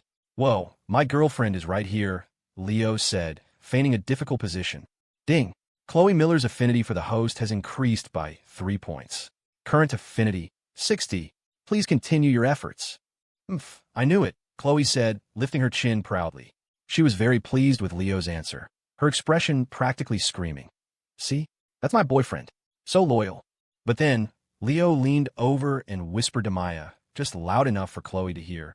Can we talk about this privately? Leo, a guy having fun with 2 stunningly beautiful girls in a gaming cafe, was a sight that made the other customers both envious and bitter. Only a few hardcore gamers, their focus locked on their screens, spared a disdainful glance for the man surrounded by beauties before diving back into their virtual worlds. Their attitude could be summed up by a famous quote from Lu Sun. The joys and sorrows of humanity are not shared. I only find them noisy.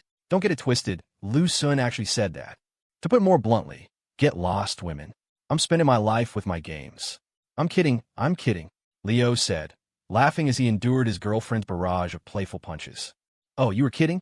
Maya wiped away fake tears. And here I thought you were serious. Sigh, my love was all for nothing. Okay, that's enough. Your acting is way too convincing, Leo said, using Maya's joke to smoothly change the subject. My video series is about to start filming. If you auditioned, you'd be a shoo-in for the lead role. Huh, you're starting filming. Chloe's fists immediately stopped. She blinked curiously. Yeah, probably the day after tomorrow, Leo said, gently freeing Chloe's pigtail from where it was caught on her shirt. The script and lines are all ready. As soon as the actresses' schedules are clear, I'm going to be busy. Doesn't that mean we won't see each other for a long time again? Chloe mumbled unhappily. Deep in the honeymoon phase, she had no desire to experience the pains of a long-distance relationship. I'm not shooting every single day. The actors need days off too, Leo consoled her. Besides, if you miss me, you can always come visit me on set. Really? Chloe asked, her eyes lighting up. I've never been to a real film set in L.A. Can I come visit you on the weekends? Of course you can, Leo agreed instantly. But you have to let me know the day before you come. Otherwise, security won't let you in. Leo was already subconsciously trying to keep Chloe and Eleanor from meeting. Even if Eleanor was smart enough not to expose her alternative relationship with Leo in front of Chloe, he'd rather the two of them never met at all. He wanted to avoid any potential spark that could ignite a catastrophic drama. Then it's a deal, Chloe said, overjoyed. Go get him, Leo. I hope you become a world-famous director soon, the kind that makes millions a year. I'll take that good omen, Leo said with a nod, feigning enjoyment. In truth, he had no desire to be a director. To promote his web fiction-based shorts, he didn't need to go around pitching to investors. He could just pay for ads on the social media apps. Given his explosive situation, if he ever became a famous director, all it would take was a few days of paparazzi tailing him for his secrets to be exposed. He'd be trending for all the wrong reasons, and not even he knew how he would get out of that. His ultimate goal was to build a following with short videos and then transition into being a screenwriter. That job would let him stay behind the scenes. He wouldn't have to deal with actors or sponsors. He'd make just as much money, and he could sell his scripts to major directors. He could even invest in the films he wrote. It was the perfect two-for-one deal. And if the media ever did try to interview him, he could use his little rich girl's family connections to make any inconvenient stories disappear. Hey, more PDA, really? The single Maya cut the two lovebirds off. Don't you see a living person standing right here? Chloe, if you keep this up, I might just steal your man. Go ahead, Chloe said, hugging Leo's arm with a nonchalant smile. If you've got the skills to steal him, I have no objections. Leo could tell Chloe was joking and promptly protested. Hey, what about my opinion in all this? What? My best friend is gorgeous, has a great body, and you're not happy about it? Well, to be honest, a little. Didn't I tell you before? If I hadn't met you, I probably would have gone after your best friend. Leo. Hey, just kidding. Don't bite me. Sorry, are you two still kids? Seeing her childhood best friend find such an excellent boyfriend, Maya was genuinely envious. Leo was handsome, in great shape, could make money, was ambitious in his career, had a way with words, knew how to make his girlfriend happy, handled social situations perfectly, and was considerate of a girl's feelings. More importantly, he was an amazing gamer. He seemed to have no flaws. If he were just 10 years older, he would be her absolute ideal man. Unfortunately, a guy like that had already been snatched up by Chloe. As her best friend, Maya could only offer her blessings from the sidelines. Joking was just joking. Even if she felt a tiny spark of attraction for Leo, she would never do something as scummy as going after her best friend's boyfriend. All right, Katie said the campus Wi-Fi is back up, Maya said with a bittersweet smile. I'm not going to be your third wheel anymore. I'm heading back. Huh? You're not coming shopping with us? Chloe asked, surprised. TSK, are you really not afraid I'll steal your boyfriend? Maya shot back, half laughing. Here. Chloe grabbed Leo's arm and pushed him toward Maya. Best friends for life. What's mine is yours. Chloe sensed her friend's spirits were low and was trying to cheer her up. Come on, how old are you? Grow up, Maya said, rolling her eyes at them. Then she turned serious. Leo, you better treat my Chloe right, or else I'll make you pay. Mission accepted, Leo replied with a sharp salute. Dork, Maya said with a small smile. All right, that's it. I'm going back to the dorm. You two have fun on your romantic little date. I told you. Less of the pedia, Leo said softly as he watched Maya's familiar, lonely figure walk away. Your friend is single. She can't stand watching us like this. Sigh. It's not like there aren't guys at school chasing her, Chloe grumbled. She's the one who won't date anyone. What can I do? Besides her, everyone else in our dorm is in a relationship now. Are the freshmen at PSU really that bad this year? Leo asked, surprised. Not a single decent one. That's not it. Maya doesn't really care about looks that much, Chloe said, giving Leo a light slap. She just doesn't like the guys at our school. She thinks they're all too immature. Oh, so what's her type? If I run into someone who fits, I could set her up. She's your best friend. After all, Leo suggested. It's not fair for her to have to watch us be all couple-wide every time you bring her out. That's just sad. All right, I'll tell you what Maya's type is, Chloe said, linking her arm with Leo's as they walked through the bustling night market. After some thought, she decided to tell her boyfriend Maya's secret, but not without a serious warning. But you can't tell anyone else, and you can't let Maya know I told you. This is a secret between us. Do I seem like the kind of guy who can't keep his mouth shut? Come on, tell me. Who knows? Maybe I have a friend who's her ideal type. Leo didn't think much of it. It was normal. Whenever one of two best friends got a boyfriend, she was bound to share some secrets about the other, either out of goodwill or to dissuade any interest her boyfriend might have. From Chloe's hesitant attitude, Leo guessed Maya's standards were a bit unconventional. She likes older guys, Chloe whispered, glancing around cautiously as if afraid someone might overhear. What's so strange about that? Leo looked at Chloe, confused. It's perfectly normal for girls to like guys who are older than them. A lot of us guys like older women too. In today's materialistic society, The pressures on young people were immense. In such a restless and oppressive environment, most young people, regardless of gender, preferred partners who were older and more mature. That was the main reason Leo had felt an attraction to his landlady, Isabel, a divorced single mother, when they first met. Older partners, both emotionally and physically, really knew how to take care of their significant others. From time immemorial, young girls have crushed on older men, and young men have fallen for mature women. It was just how things were. She doesn't just like guys who are older than her. She likes men. Chloe corrected him in a hushed, serious tone. Like men who are 10 or 20 years older than her. The full-on silver fox type. Whoa, I see. Leo breathed, sucking in a sharp breath. That particular preference was indeed surprising. But given his experiences over the past 6 months, he didn't think it was that big of a deal. Older men had plenty of advantages over younger guys. A mature and steady personality, a wealth of life experience, financial stability. Things a wet behind-the-ears kid couldn't hope to compete with. Her family situation isn't very good, is it? Or maybe her parents' relationship is bad. Leo ventured. Yeah, she and her dad have a terrible relationship, Chloe said resentfully. When I first met Maya, I'd go over to her house and often see her dad screaming at her mom. Sometimes he'd even hit her. Leo was shocked. What? Why wouldn't her mom divorce a guy like that? That's what I asked. Maya is always telling her mom to just divorce that scumbag, Chloe vented. But her auntie just won't do it. She keeps saying it's for Maya's own good, that Maya won't have a father if they divorce, and how embarrassing that would be. Leo was speechless. He pursed his lips and asked, if he's abusive, why not call the cops? They did. It was useless. Since they're still married, the most the police can do is lock him up for a few days. When he gets out, he just beats her even worse, Chloe explained anxiously. The police felt bad for her and even urged her to file for divorce, but her auntie refuses. I have no idea why. So that's how it is, Leo murmured, lost in thought. He finally understood why Maya liked older men. It was deeply connected to her family life. Lily Reed's tragic childhood, devoid of parental love, had shaped her into the deeply insecure person she was today. Based on Maya's clothes and style, her family wasn't poor, so she hadn't developed Lily's people-pleasing personality. The reason she liked men a generation older than her was because of her terrible relationship with her own father. Simply put, Maya was starved for a father's love. Subconsciously, she was searching for a much older man to fill that void.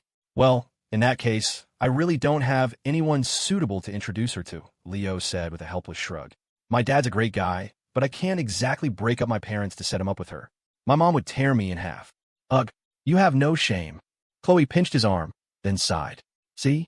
This is why you have to be so careful about getting married. Isn't there that saying online? Marriage is the tomb of love. If you marry the wrong person, you'll regret it for the rest of your life. I, Leo Shepherd, wholeheartedly agree with that sentiment. Leo's heart soared. You're tied down by so many things after you get married.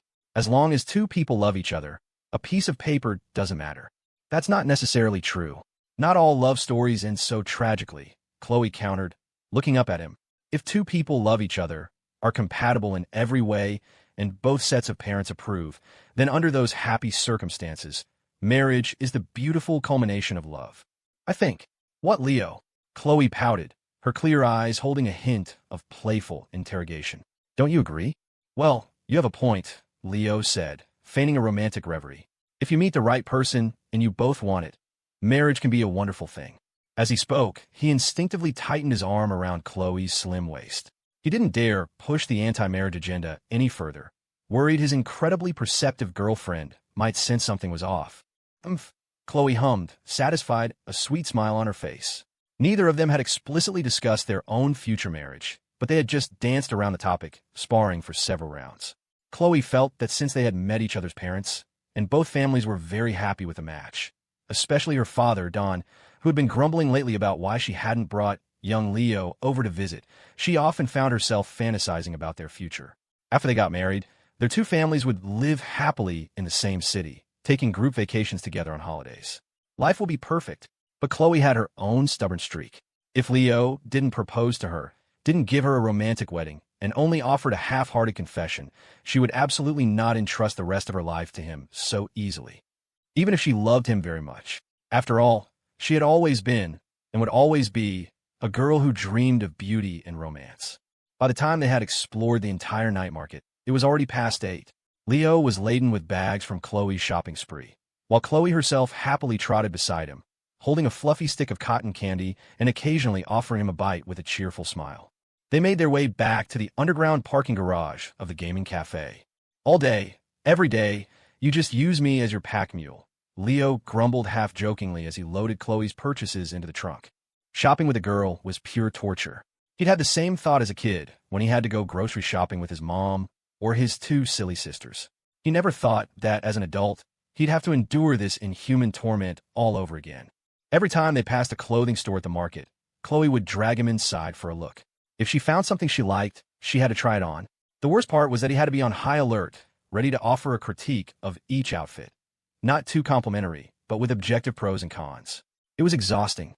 That's what shopping is, dummy. I think you've just been cooped up for too long, Chloe said with a grin. I suggest you come out with me more often. Sooner or later, you'll learn to love it. Stop, don't even say it, Leo said, horrified. I think staying home is great. You work me harder than a sled dog. Haha, you're exaggerating, Chloe giggled, covering her mouth. It's not that bad. After loading up Chloe's spoils, they settled into the spacious BMW M8. Leo, you change cars way too often, Chloe said, fastening her seatbelt as she admired the luxurious interior. You can't just burn money like this. What happened to that Mercedes? I thought you just bought it not long ago. Did you sell it? Nope, still have it. Speaking of which, have you gotten your license yet? Leo asked, buckling up. I could lend it to you. It would be more convenient for you to visit your parents, and when I'm busy, you could drive your bestie and roommates around. Forget it. I failed the written test 4 times, Chloe said, sticking out her tongue playfully. The driving instructor said I was a special talent. I just gave up after that.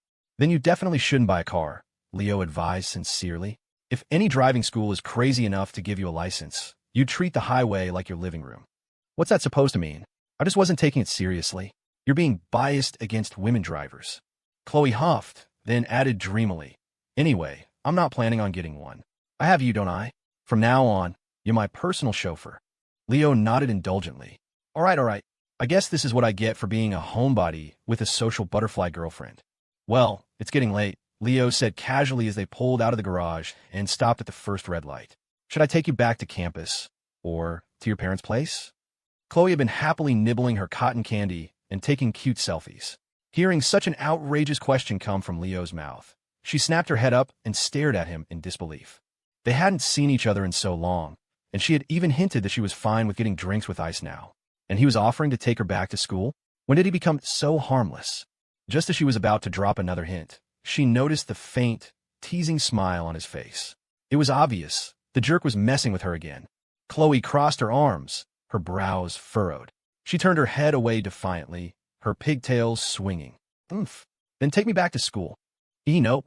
Leo grinned and leaned over, taking a huge bite of the fluffy cotton candy in her hand. You rotten pig, stop it. Chloe watched in horror as her cotton candy was devoured in one go, a huge wad of pink fluff disappearing into his mouth. Pretty sweet, Leo commented smugly. Chloe wanted to pinch him, but seeing as he was driving, she had to settle for fuming. Leo, you owe me 10 of these next time. You got it, Leo agreed cheerfully. He opened a navigation app and started searching for nearby hotels. Ding! Navigating to the Grandview International Hotel. The journey is 8 miles and will take approximately 10 minutes. Waze will continue to guide you. Hearing the word hotel from the navigation system, Chloe's heart started to pound. Even though they had been intimate before, the still innocent Chloe couldn't help but feel a wave of embarrassment. Her beautiful face turned a visible shade of red. Just then, Leo's hand crept quietly under her pleated skirt, gently exploring the smooth skin of her pale thigh. Chloe flinched, her heart racing. She slapped his mischievous hand away. Don't mess around. Just drive. Ahem. So, have you been following the news about that celebrity cheating scandal? I remember you were a big fan of his. Chloe wasn't a promiscuous girl. It was normal for her to resist such advances. But Leo was experienced. He kept his hand on her thigh, shamelessly continuing his exploration while talking about something completely unrelated. The bottom line was, with a girl who already liked you, all you needed was persistence.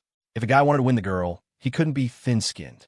As long as she didn't actively resist and had feelings for you, a little shamelessness could get you pretty far. Besides, he and Chloe had already gone all the way.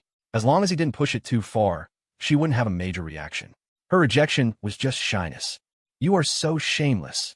After being rebuffed a few more times, Chloe glared at him, a cute, helpless pout on her face. She stopped slapping his hand away. She was even worried that his reaching over would affect his driving, so she subtly shifted her white-socked legs a little closer to him.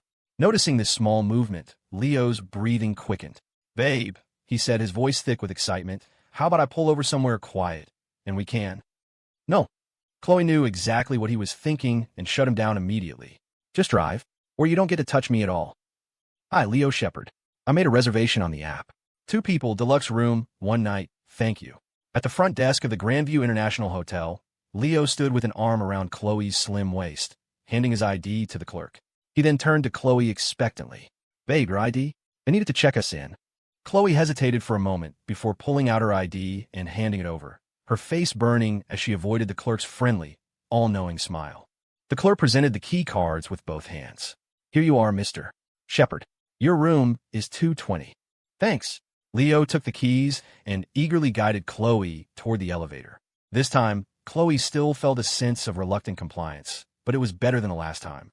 Back then, Leo had to talk himself blue in the face to coax and trick her into the room, and even then, she'd try to back out halfway through.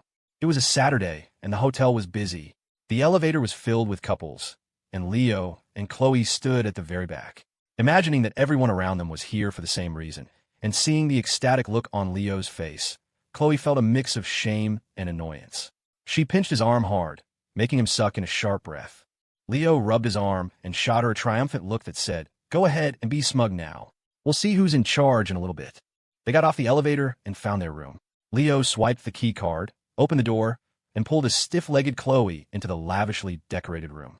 After his experiences with Isabel and half a year of conditioning from the system, Leo had evolved from a socially awkward introvert into a worldly man of pleasure.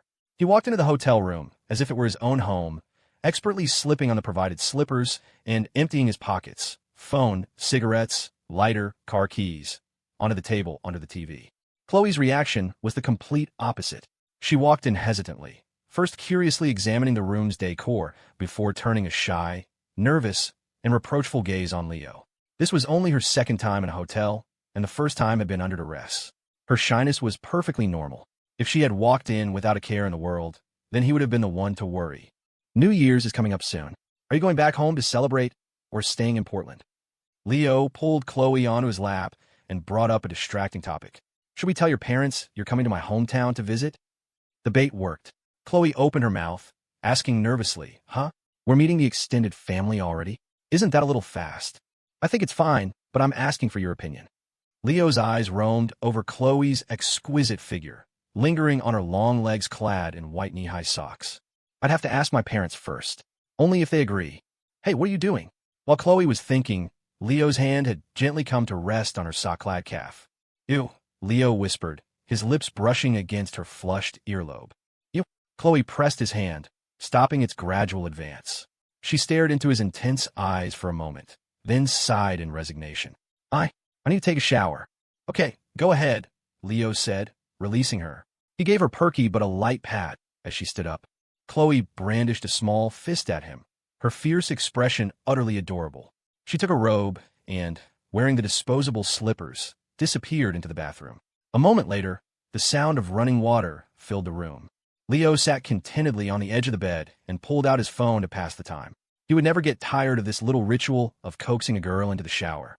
He felt that this kind of hesitant, half-reluctant atmosphere was what made dating so exciting. If a girl came to a hotel with him and was more eager than he was, it just wouldn't be as fun. Besides, Chloe's personality was so lively and bold. This shy version of her would probably disappear after they dated a little longer. He wouldn't be surprised if, in the future, she was the one constantly begging him to get a room. Just then, his phone buzzed with a notification. It was a friend request. My_behaving has requested to add you as a friend. Why is my girlfriend's bestie adding me? Leo wondered, accepting the request. Maya's affinity for him was only 10, so he didn't think anything of it. Plus, this was his girlfriend's best friend. You don't mess around in your own backyard. My_behaving. Started yet? Smiling face with horns. Whoa, coming in hot. Leo was taken aback. He typed back, feigning ignorance. What are you talking about? Smiling face with halo. My_behaving. The fact that you're replying means Chloe's probably still in the shower, right? Offline mode. You didn't add me just to ask boring questions, did you? Grinning face with sweat. My_behaving. Just wanted to add you as a friend. Hope you don't get the wrong idea. Don't you go eyeing the food in another pot when you have a full bowl at home. You don't mess around in your own backyard. Maya___ behaving. Sent you the account info. Help me climb when you have time. That's it. I'm going to find some food. Don't get pregnant. What the hell is wrong with her? Leo thought, half amused, half bewildered. He couldn't figure out how two girls with such different personalities had become such close friends. But then he remembered Maya's family situation and her unusual taste in men, and he felt a pang of sympathy. Wait, didn't Will add her as a friend? He suddenly remembered his college roommate, Will, getting Maya's number at their last get-together. He wondered how that was going. He scrolled through his contacts, found Will, and sent a message. I remember you got Maya's number last time. How's that going? Any progress? Ocean Awakens. Dude, don't even ask. I asked her to duo in League the other day, and she said she was playing PUBG. But then I checked, and her PUBG account wasn't even online. Loudly crying face.